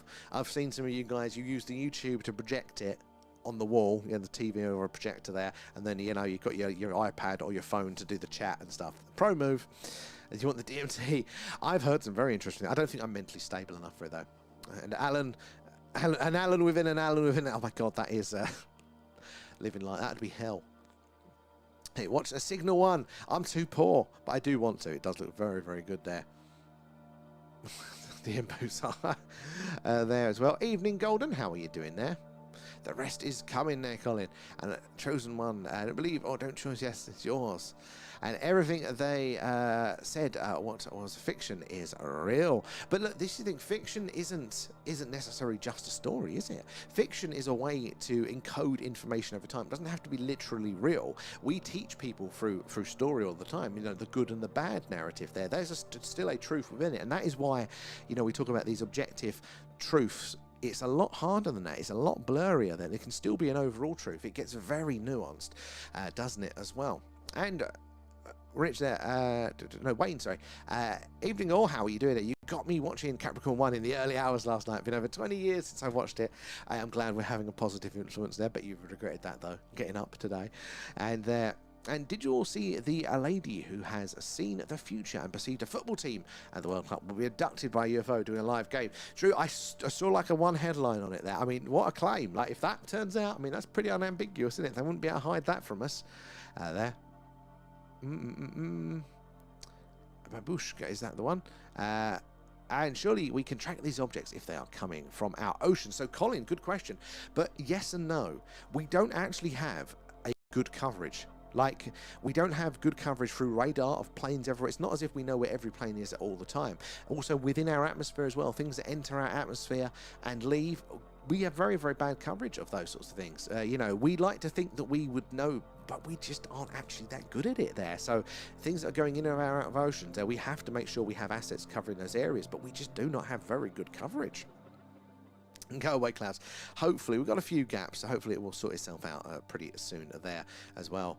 Is it asteroid? Ask yourselves. That's possibly there. And Mr. Science Guy.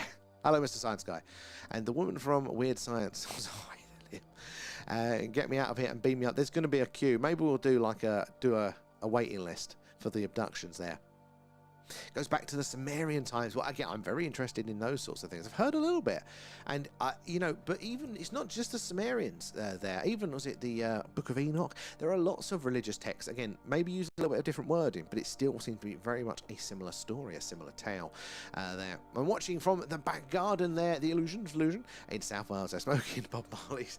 Well, good to have you in there tonight. How are your skies? Are they clear? Maybe it's a sign that we might get clear skies this way. Way before that, definitely before the Mayan calendar's there. What was the ads? How many ads it's getting? It's meant to be on the minimum there. And Brian, consciousness is invincible. You just shed your mass and then you can go to any time or any place in front. I've heard a lot around that sort of stuff, and I've also heard a lot of people that kind of start to try that, do the out of body stuff, and then like immediately are scared to death and jump kind of back into their bodies, which would probably be me. And travelled there, these realms there, and I think there could be something to it.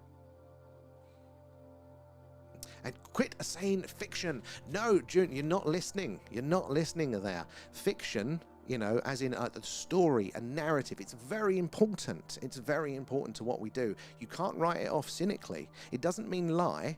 Fiction is very important tool of how we express and how we communicate these sorts of things as well. And again, there are, just because you may be saying the things that you're talking about aren't fictional, and that's fair enough, the things that we're talking about maybe are as well. There are lots of stories, you know. Again, we'll take, say, the modern Disclosure Day movie, for example. Now, that's, as far as we know, it's a story. It may have been inspired by, maybe old Spielberg's got a tap on the shoulder, you know, with some real life information, but he's putting those together into a story form, we may be thinking here, to then pass that message on. So we can't write fiction off as a bad thing. It does, you know, these are tools that we need to lose. It's the same as science kind of writing off all of religion. And you go, but there were messages, there were values in these things. We have to be more nuanced with our approach to these things there.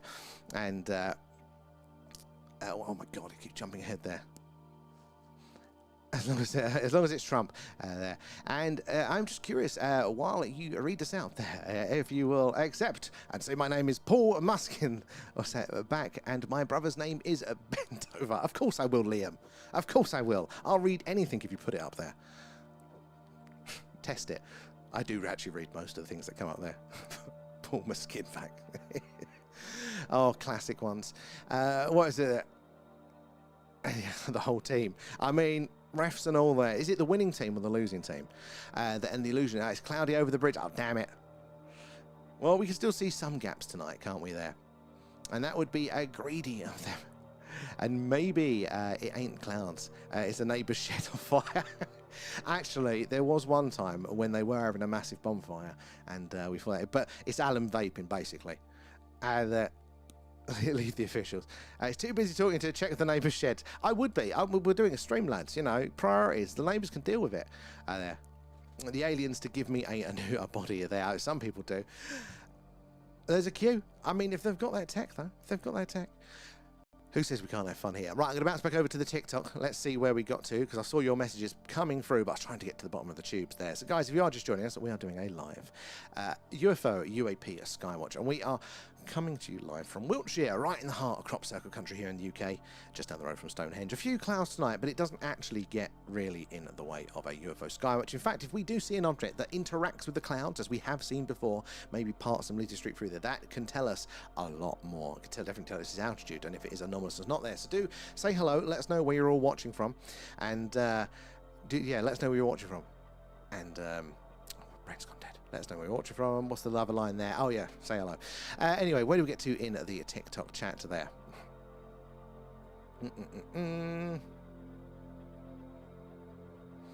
Where did we get to? Not haunted. We got to that one. Skylar. Sorry, guys. Just trying to catch up with the chat. Got to Odin's Raven, didn't we? There.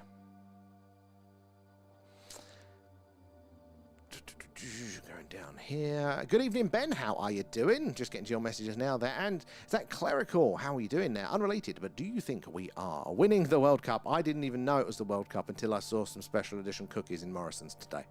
Look at me. I'm not athletic. I don't know what sports is. I barely run up the stairs. More chance of the event the psychic predicted about the players being abducted by aliens happening there.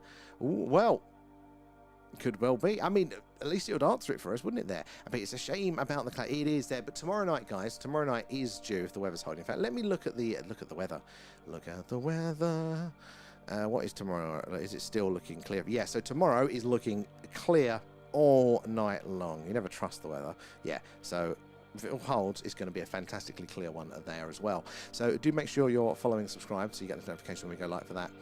And there's a room in your house that doesn't have a ghost. It's the living room. Budum. Carl. 10 points. And some of the pyramids, Aztecs, etc., are on a coordinated line there. Speed of light in Egypt is the tip. So yeah, there's all of these things that are potentially encoded into the positions, into the structure sizes, and all and alignments and stuff. It blows my mind. It does feel like there is some sort of there's something more to it there. The answer is 42. Always. In fact, we haven't watched that one, have we, for our movie club yet? And I love your take on things there. Have a great knowledge on UFOs and science. So thank you, Arthur. I don't. I'm actually, it's very, very superficial, but it's very kind of you to say there. But this is the thing. Honestly, though, I don't actually know. This is the thing. I try to not let. I have my own opinions, obviously, where I lean more on that. But ultimately, I just don't know. I'm no smarter than the rest of you, and I've got no access to other special knowledge. So I think the more we can just let everybody share as much as they can.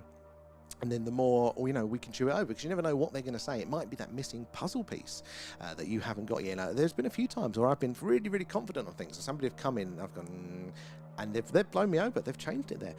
So yeah, it's all of you guys. I'll take the credit there. Peter, not at all there. But would you still say no ghost in the house if it was an alien ghost and you were live stream? Or depends how many likes you would get there, Kate. I'm a sucker. He can be in the garden. He can be on the camera. Alien ghost. That's a spin. And XX are there. Is that live there? Because I just saw a meteor. Oh, I missed that one. But yes, this is live. So it's 10 meters in front of us right now. A very long HDMI lead in my garden.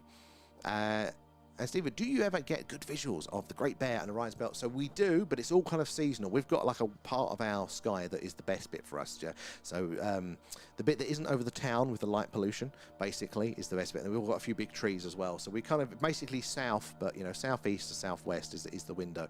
So it kind of depends where they are in the sky at any one point there. So the bear will be coming up for us shortly, I think. But Orion's Belt was already gone round for us. I think that was like the end of the year. It was in a good spot for us, which is pretty cool to see. Excuse me, to see the Orion Nebula. Let's not discuss mirrors and portals there. It's quite hypnotic. Yeah, it really can be watching the clouds go by. I mean, I do prefer the stars and stuff, but the clouds, they've got their own joy there.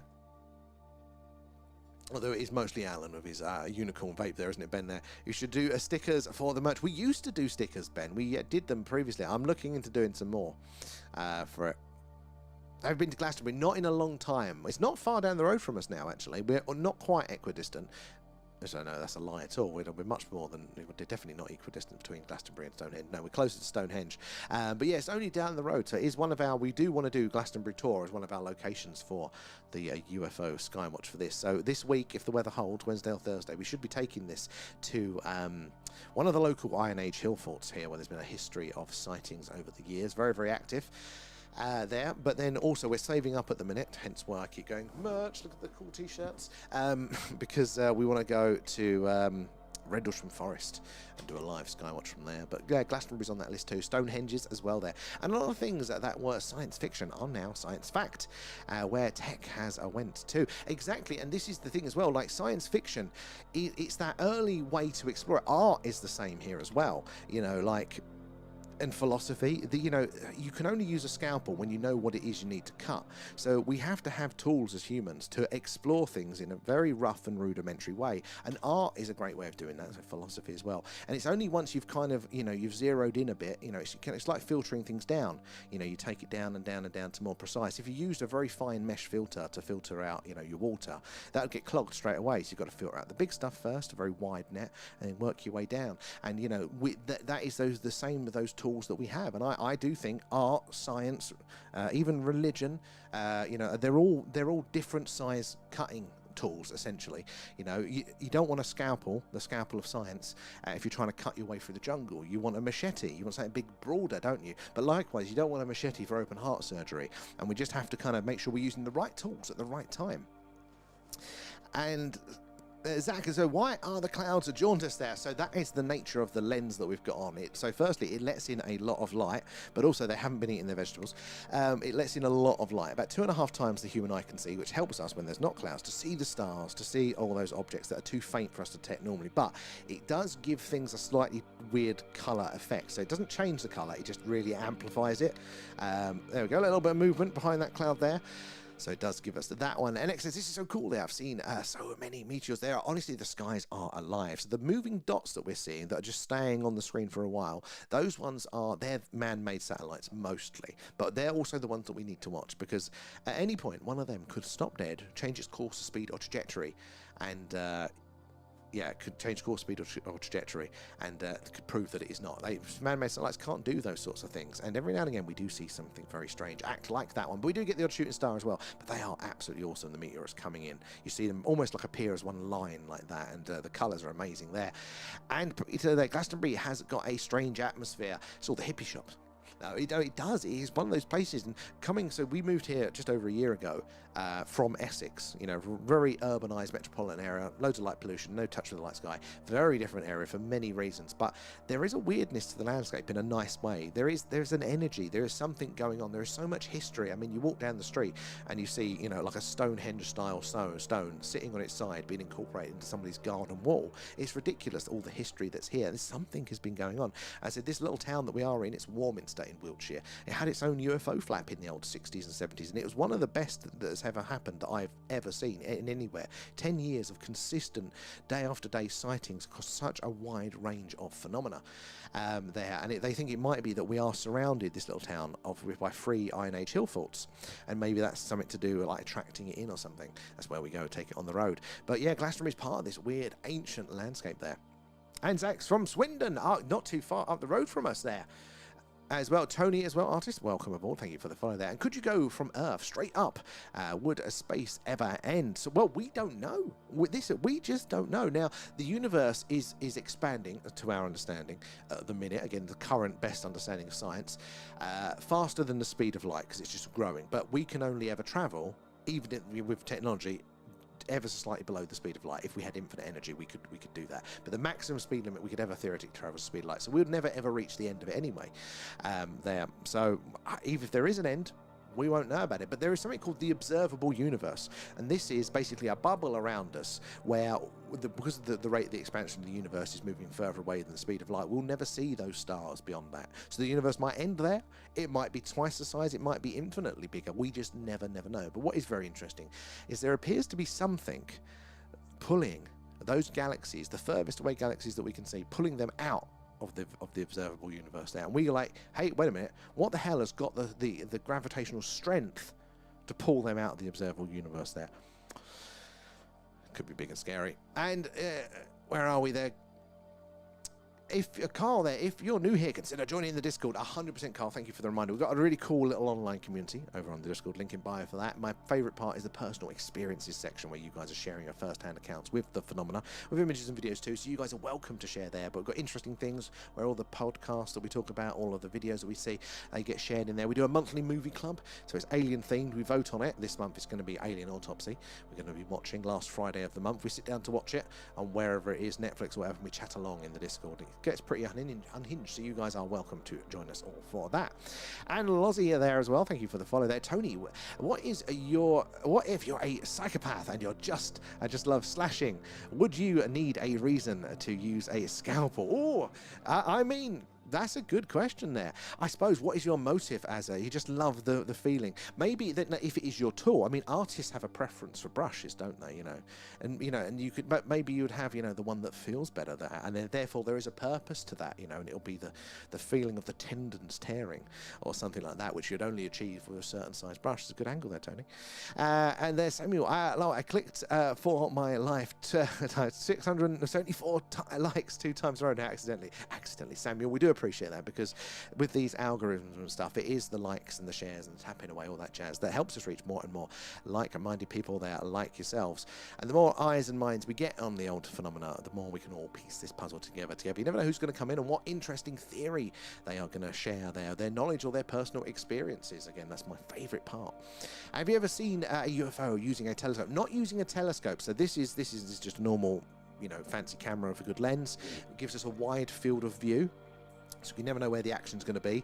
See all the clouds tonight, but telescopes, they're quite zoomed in, so then you got such a lower chance of them capturing something. People have apparently some interesting videos there. Is this the mist? It's the thing. We're living up to the thing, isn't it? A lot of mist in that as well. Agent X, how are you doing? And thank you for the gifts there, and Carl as well. Appreciate that. All goes back into the stream. So yes, we don't at the minute use a telescope, but we'd like to incorporate it in some way. Right, I'm going to bounce back over to the tubes. Where did we get to? Where did we get to? Someone dial 999, exactly. Do a sun dance to clear the skies. Brian, get on it, quick. There. I'm not listening. Well, I'm not understanding. That's what's happening there. And John, it's only a shed. Let it burn there. This is a higher priority. Exactly there, John. You've got priorities right there. And Hugo, beautifully clear and lively skies here in Worcester. Oh, hopefully they're going to come down. Wait, what direction is this camera pointing? Maybe they'll come down if we wait long enough, guys. The fake alien invasion is coming. Well, this is something that we do have to be conscious of there. We're so hungry, aren't we, for new evidence, to hear what we all kind of believe very strongly or know to be true.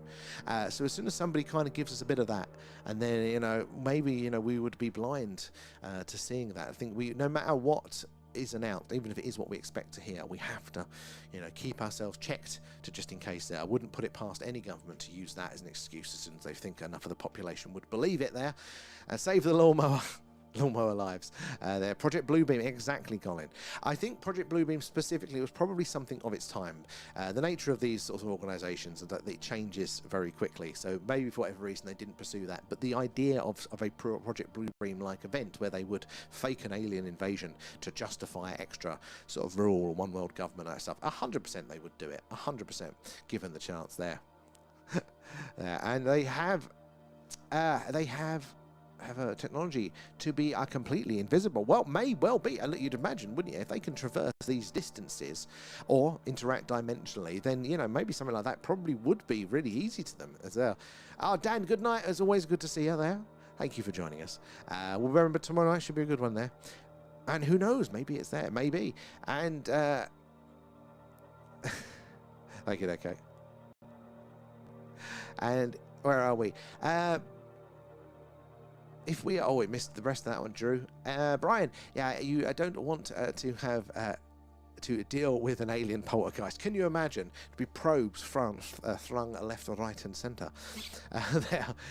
Wayne, I've actually seen 2 UFOs and 1 ghost in my time, so I feel pretty lucky, and obviously a believer in the stuff. So honestly, like, I think it's going to be like paying attention and noticing these things. Now, if you've got, you know, you walk into your kitchen and there's glasses and plates being thrown across the living room, that's going to be something that, even if you don't believe in ghosts, you might still observe it. But a lot of the time it's subtle, and I'd had a couple of interesting, spookier things, but not the UFO stuff. It's only until we started looking at the sky doing this that we saw some things there. So I love that. I'd like to hear some more of that. And looking at us there, those are silly humans. I mean, maybe that's what they think. And if we all use our was it Uri Geller power, mind powers, we can clear the skies of clouds and all type clouds go away. Go another day. Exactly. I want to see that one pop up. If it doesn't, I won't do the stream anymore. There might be something to it. Apparently, fungus, you know, the mycelium network there, you know, fungus, mushrooms, that sort of jazz, that apparently can control weather to the degree. They can choose when it rains. to a degree. How conscious that choice is, but it is something they can enact. They release stuff into the atmosphere, which includes clotting and clouds to form or something. Incredibly fascinating. These things are just so much more complicated than I think we've been led to believe. And I want to see something paranormal there. UFOs, the illusion. Well, hopefully, when these clouds bugger off, we are going to start to see something. I've got a feeling, I mean, especially if we're going to start doing the more on location stuff, guys, we're going to see some more. I mean, just doing this alone, sat in the garden, we've had quite the record of interesting sightings. So if we start mixing it up a bit, I think we're going to get quite well there. I need to figure out something spooky. We did one spooky stream. Again, I think it was July last year. We tried it one off, and it was really fun to do. And we didn't obviously have to wait for it to be dark, so it allowed us to do things earlier on, which I'd love to do as well, like to do a double. But it involved just being in the house, and I haven't got around to actually doing something outside. So I need to get that one going, so we have some extra stuff there. We do, exactly. And that's why we are all here. Exactly. Let's camp in Rendlesham Forest. And I'm game there. Oh, Brian, we do want to do a little meet-up. I keep saying this, and it's the bureaucracy of the UK that is stopping me at the second. But I really, well, bureaucracy and the weather. So a few of you guys have expressed interest in coming down at some point, and we could do like a Skywatch live, but all together, probably up on one of the hill forts, which I think is an amazing idea. But the two problems that get in the way is, one is that you guys could travel all this way, and it could be a cloudy night, and then what the fuck do we do? Or it could be raining, even worse. It's England. The other one is that technically, if I say I'm going to this location and you are welcome, then that is a legal. It could be argued for legal liability if anybody trips over in the dark or slips down the hill. So I have to consider that because it's the UK and everybody's stupid. But we are going to try and figure out to do something. Yeah, it's what can we do if the cloud's going, but what can we also do during the day that's still on themed? So it's worth the effort for you guys to come and do a Skywatch together. Do a little Allen Fest. And how long are we here till, Theo? That is a very good question there. Oh, sorry, the illusion. Probably another 10 minutes or so. We'll see unless the clouds start to peak there. Till the end there. We're on Venus. Kate, it looks 100%, doesn't it? It really looks like those pictures of Venus. And Drew, the fire brigade. It never happens when we want. Well, Joseph as well, though, honestly, that is part of it, apparently. You know, maybe there is a connection to that. You know, maybe you've got to be in the right place, you know, mentally to be doing it there. Luckily not Uranus. Why you know aliens and you don't believe in fiction? You know, something there. I do believe in fiction, but I don't say aliens are fiction. That's the thing. What I do is I know that I don't know. So I won't say anything 100% either way. I'll say more the way I'm leaning, but I mean, many a times I've got things very, very wrong. So I won't 100% say things, you know. So I'm open to a lot of things. But yeah, I definitely believe in aliens. I think aliens are 100% that they're going to be out there. That's one of the few things that I will say 100% is there. It's when we get more specific. Manipulation will not work of the phenomena, and I think that's a good point. You know, like, you know, and that is something that I do consider doing this, because we have spoken about, you know, things like C5, you know, dog whistles, ways of sort of encouraging the phenomena, and especially when we're doing the live on locations. But obviously, we're doing this my thing of doing it is I like to do it with you guys. I like it to be participatory. I like the community angle of these things. But is that not necessarily the right intention? Is that a little bit impure there? Maybe the phenomena wouldn't appreciate that and work with it there. And rockets, it's the firmament, or it follows it down. Well, maybe. Again, I can't say 100% why. It's not where I lean, but it always brings up a good point there. Like, I believe what I believe, and I roughly think that, you know, the reason we'll throw the dice is what, you know, space is. There you go, look, it's a space worm right now on the screen. It's probably a bird or something acting like that. But, you know, I am relying on other scientists. I haven't done the maths myself, and we know science can be flawed. So, you know, who knows there? Just the yellow up there. It's all we're seeing at the minute. And Lozzie, how are you doing? And John, I'm thinking possibly of trekking to the Drove near Stonehenge, but a bit of a journey from the northwest. It is there, yeah. It could be a good observation area. So apparently, yeah, it is. And you can actually there is a public footpath right next there that goes right next to Stonehenge. So we kept saying for our 10,000 follower milestone on TikTok, we was going to do a live from Stonehenge, because we were doing 100 followers a night, so it wasn't going to be there. And then we offended TikTok's algorithm. We went from, like, you know, 200 people watching at one point to 8. Like there's a cliff edge, so that one has slowed down. We haven't reached 10,000 yet, but that was always our milestone. We're going to do it live from Stonehenge. But the other thing that is apparently the signal's a bit shit there, and we're relying on the phone stuff. So to do the renders from forest, we need to get a Starlink dish to make sure we get the connection. But if we've got it for that, then we'll have it to do it from Stonehenge. So hopefully then that'll be easier for us to do there. It's a shit. It's another one. It's the Great Fire of Warminster. It's kicking off. What about an air balloon live show? Oh, Brian. I've not thought about that one. I have hideous vertigo, so that would be a hell, but it would be hilarious. I do have a weather balloon. I keep wanting to send up a GoPro with a very long lead to see how far we can get it there. And they are not just technology. They are more evolved. They are spiritual too. Again, yes, I am very much open to that. But I wasn't beforehand. I came from a very nuts and bolts, you know, little green men, metal spaceships, flying across the galaxy. But yeah, no, the things that are coming out now that, you know, are only just discovering over the last few years is there is so much more to this, so much more possibility, this consciousness connection there, you know, spirituality, dimensions. God knows, it's so much weirder than we ever thought there. And enlightened beings could be it. And not just the ones here, they are, yeah. And honestly, that is, I think, a pretty good, you know, assessment of the situation. You know, it's very, very interesting. Right, I'm going to bounce back over to the TikTok because you guys have been patiently waiting there. Where did we get to? And Carl, imagine if you are the alien and Ant and Dec was your doctor. And I'm an alien, get me out of here. Yep. I mean, I don't trust them anyway, let alone if it's Ant and Dec. But that's going to be an interesting movie club, guys. Remember, you're welcome to join us for that one. Send 1.5 thousand likes. 6 minutes there, guys. Thank you, Samuel. We do appreciate that one. And in a few years' time, you can all blame me when you've got arthritis in your finger for that one. But it does help us. That's how we reach all of you guys, how we make our new friends. You never know who is going to come in and share their experience with the phenomena there. And that is the thing that just blows me away. You know, hearing how much is going on, how many of you guys are seeing, and the range of things that you're seeing there. And Toby, so what do you think they are? So, what I think they are is probably not that interesting because, again, I don't have special knowledge or special access to these things. Where I do lean, though, so I could be very wrong, is what I'm saying with that one. You know, don't take it as any sort of influence at all. But where I do lean is that I think there's going to be multiple things going on, and I think two big parts of the phenomena. There's going to possibly be the bulk of it, not all of it, but the bulk is possibly going to be, first of all, plasmoids. So sentient life that is plasma that's caught in a magnetic sphere there. We've seen it for a while. You know, people call it ball lightning some of the time, but it does look like they act in intelligent ways. And maybe that is a life form, an intelligent life form that's been here on Earth, but it's so different to us. You know, plasma life, you know, we just haven't recognized it as that before. But I think that's going to account for a lot of the phenomena.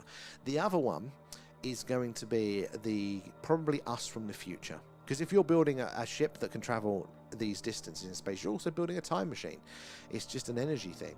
And I think that, yeah, basically, for me, if you look at the behavior of the Greys, which seem to be one of the most common reported ones, what they're doing, their interactions, the fact they haven't actually invaded us, but they're interested in what they're into, and the fact they look very, very similar to us, that for me feels to be the most logical fit for that one. I don't know if that's a 90%, I think that, or a 60%, but at the minute I go, they feel like the most sensible in the areas, but could change next week with more information. Ultimately, there are, you know, we've only got a fragment, haven't we, of the picture at the second. But I think there will be other things going on at the same time as well. Like, you know, if there is one extraterrestrial race, it's going to be thousands. You know, like, it's just a numbers game. And I once went mushroom picking and picked thousands there. Did it rain? And LD there, what about in the UK? Whereabouts in the UK do you live there, LD? So we are in a town called Warminster. Now, that is in Wiltshire in the UK, so that is right in the heart of crop circle country, where most of the crop circles happen, and just down the road from Stonehenge. Why do I tell strange people on the internet where I live? Because it's important. It's the main reason that we do this stream. It's why we've got the name that we do. It is the home of The Thing, which is in the 60s and 70s. It was this weird event that lasted pretty solidly for 10 years. It's still occasional happens now, and we see some strange things when we do our sightings, but for 10 years you could show up at any point and have an experience there. In fact, it was so consistent for those 10 years with landings, abductions, lights in the skies, missing time, dead animals, strange sounds, people, even aliens ringing them up on the phone apparently. But you know, it was consistent, the weirdness that was going on here. Like, people would travel internationally. This is the 60s and 70s, before easy access airfares and all this sort of stuff. But people would travel internationally to this town over those 10 years and have strange experiences. My favourite story is of a New York DJ, famously DJ there, went, oh, this sounds interesting, heard about what's going on in England, I'm going to go have a look. Hops on a plane, comes over for his holiday, has a life-changing experience here, quits his career, moves to this town to live, to be with the experience, to be with the phenomenon, just write a few books about it. Another DJ, funnily enough, did that, and ironically, I used to work in radio as well and just done the same thing. But so there's something about DJs in this town. But loads of people have similar stories like that. It's a weird, weird place, and we do see, when the clouds aren't in, we do see some things there. And Scott G, thank you for the follow. Where are you joining us from tonight there? Carl, I would still travel even if it's raining there, as it'd be great to see it. Well, it definitely would be great. I want to make sure it's worth the effort for you guys. But I will put some thought into it. I was thinking of what I needed to do this weekend. First, I needed to try and refresh our TikTok shop and see if we can get our merch on it. That was one job. But seeing disclosure, I'll start penciling out festival ideas. Alan Fest for that. And Peter there, anyone make a pattern in the clouds? Normally people come in occasionally and say that, oh, I can see this and that, but not tonight so far there. And any games, how are we doing? Where are you joining us from tonight? Guys, do say hello in the chat, especially as we're waiting for these clouds to pass. Say hello, let us know where you're watching from, and do let us know if you've ever had an experience with the highly strange. We'd love to hear about it there. And Stuart, morning, good to see ya. There, right, let's bounce back over to the tubes. God, I do talk a lot if you've not noticed. I need to come up for air. We even have a little sticker emoji, a custom one that you can get on the TikTok and the YouTube there, which is hydrate, to remind me to drink, because I often forget. Oh, my jaw. You want to reuse your weather balloon? Yeah, I do. Yeah, keep it tethered. Oh my God. Can you imagine? I could get some views if we released it. And living like there, thank you so much for bringing us all together there. Wonderfully, it reminded me of the quote, half of our beauty comes from the way we speak. Oh, that's a beautiful quote. I like that one. And honestly, I can't take any credits. It's you guys that come in with the interesting facts and stories and phenomena. And it's nature that puts on the show. I'm just the middleman that plugs it all in and swears about a computer not working. But you're keeping me company. I have literally no idea what I would be doing of an evening otherwise, guys. I feel very lost not coming in and hanging out with you guys. Hence why we're willing to sit here and watch clouds. So I have to thank you guys.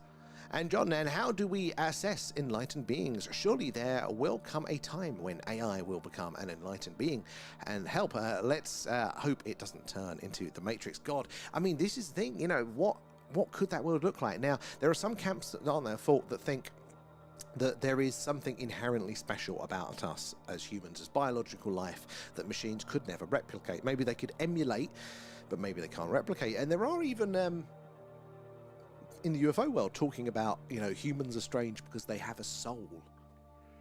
Maybe it's that kind of makes us different then. Maybe it's something that, you know, computers never could do. But you know, and there are a lot of scientists out there as well that do think that consciousness isn't computational as well. Flashing light. But I mean, for me, that's not obvious that it's not computational. But you know, you don't know there. And yes, all aliens are not evil in all ways. The sort of speaker, they are evil and good everywhere, and it comes in. And June, I totally think that's true. I mean, if we look to the Earth, you know, the case example that we do have a good look at, there is a range of species with different temperaments, different attitudes. They've evolved for it. Like, we give ourselves hard time as humans, don't we, for being aggressive and dangerous and nasty and destructive, and those things are true. They are parts of our character, but we are also the only ones that run animal sanctuaries. We are the only ones that, you know, provide medical care for other species, that we try to in some ways look after the environment as well. So we're a lot more complex than that, but I imagine that is probably a product of intelligent species generally, you know, but we get our bad traits from our environment, from the scarcity nature that we have evolved to adapt to fight for, whether it's resources or security, you know, with ourselves as well as other species. So we kind of get that from nature, and I imagine other species would probably be very similar to that as well. But we get our good points from nature as well, from having to work in a group. That's been evolutionarily advantageous for us. We have to care about things other than ourselves to some degrees. But it's an evolution process. I think we're on the right track. And I think other aliens as well, if they are, you know, safe enough to travel here, there's a good chance that maybe they've had to sort their shit out enough. So maybe the fact that they can travel and have that technology and have not blown themselves up, maybe that means that they're going to be reasonable if they can reach us. But I wouldn't think it'd be 100%. There's always an outlier, isn't there? It's a good question though, and it's no, so that was a good one there, June. And Brett as well there. Did you see my orb video in the Discord? Oh, when was it? If it was today or last night, I don't think I've checked it yet, but I will definitely jump on it this weekend. If I replied, then I did, and I've forgotten. But if not, then I will check it out. Thank you for doing that one. So guys, if you want to check out that, a link in the bio for our Discord, that all you guys are sharing your experiences, and it's literally my favourite part when work isn't running me ragged and I don't get a chance. But yeah, so you can add your experiences or watch or read through the others for everybody there, and it's a good place to put them because obviously they just stay there. And, you know, they don't disappear like if we talk about them here, there. And I'm here, and I'm now, and I'm chosen to speak the truth. And who wants to interview you? There, I'm sure there's lots of people that were there. And Men in Black are not speaking the full truth. I wouldn't be surprised there. Living Light, oh no, you're having a chat to there. And, where are we down there? And maybe, oh God, where's it going through? Where's the... Maybe Star Wars is going on in a galaxy not too far away, but maybe, and they do say, don't they, with the universe, if it is infinite, then every version of everything that we can conceive of is probably happening somewhere at some point. There. And good evening there, Phil. How are you doing there? Oh, sorry, philosophical. There. Oh my God, my eyes. Good evening, all. I just got back from seeing Disclosure at the cinema. What did you think? Oh, we're getting some mixed reactions, mostly positive, but there's a few people that aren't fans. We've had at least 2 in tonight. I'm going to be seeing it tomorrow there. Where are we there? What's that feeling of fear and work? Shouldn't be worrying this. I can't read through those ones there. Where are we down there?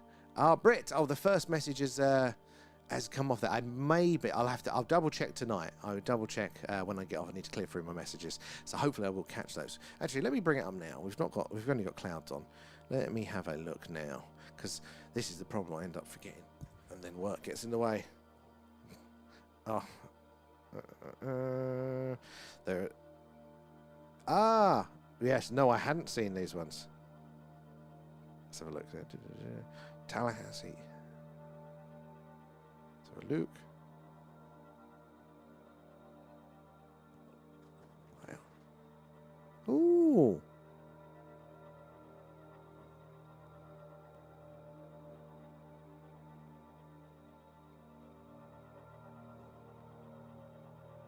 That is bright as well.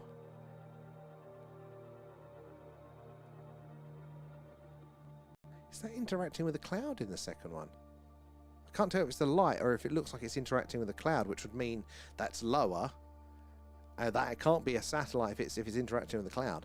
Ooh, and they're big as well, so they're very interesting ones there, Brett. And thank you for sharing those. They're pretty cool. Where do we get to there? 2 nights in rows in there, going to try to get more video. 100%.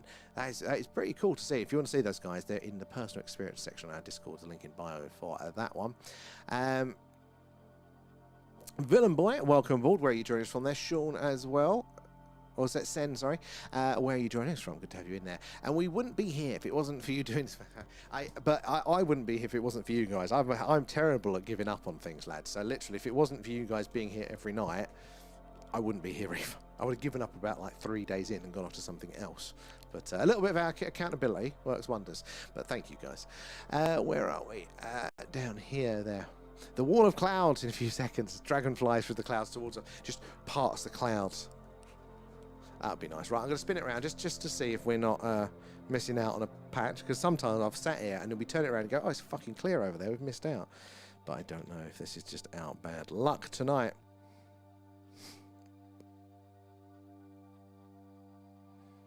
Venus watch. We'll just lie. We'll say it's Venus, guys. looking for aliens on Venus. Ooh, the old HDMI lead. Look, there's a little gap. HDMI lead is having a sulk tonight, which is worrying because that's something else to replace. Ah, it's tiny. It's tiny. Maybe we'll wind it up for now then, since it's one. Oh, I've been studying about the parallel universe for a minute there. The answer. Imagine spending an entire year looking for aliens and a boomer dragon shows up. Yeah, exactly, Kay. Fucking dragons there. It'll be just our luck there.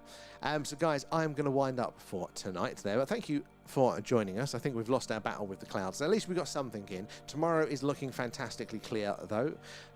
It's looking very, very clear, so it should be a Skywatch again then. So make sure, yeah, you're joining us.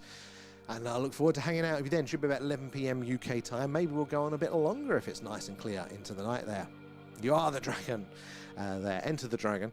And cool Leon as well. Thank you for the follow there. Guys, do make sure you're following or subscribe, because anything like that, you know, it's but sorry, yeah, when you do that, you'll get those notifications when we go live. Exactly, Colin. But thank you so much for joining us. Thank you for hanging out. Thank you for sharing your knowledge, your experiences, and your accounts and all that sort of stuff. Thank you for helping us by sharing the stream, help so we can meet all of you guys there. Gifters, subbers, members, all that jazz. Again, extra love. They're helping us improve what we do, improve the stream and all that stuff. We will be getting back to our members and Patreon deep dive soon. We've got that next lot of files has now been dropped, so we'll probably end up doing something last minute announcement tomorrow or Sunday. We'll see. So we'll go through all of those with you guys there. Are we watching Sky and Venus? And your Dark Jedi, honestly, it does look like it, doesn't it? There. But thank you ever so much, guys. Thank you, mods, as well, for being awesome, as always. And yeah, we will catch you again tomorrow night there. Bye-bye, guys. I'm reaching for my buttons. I've not got them anymore. The computer's in the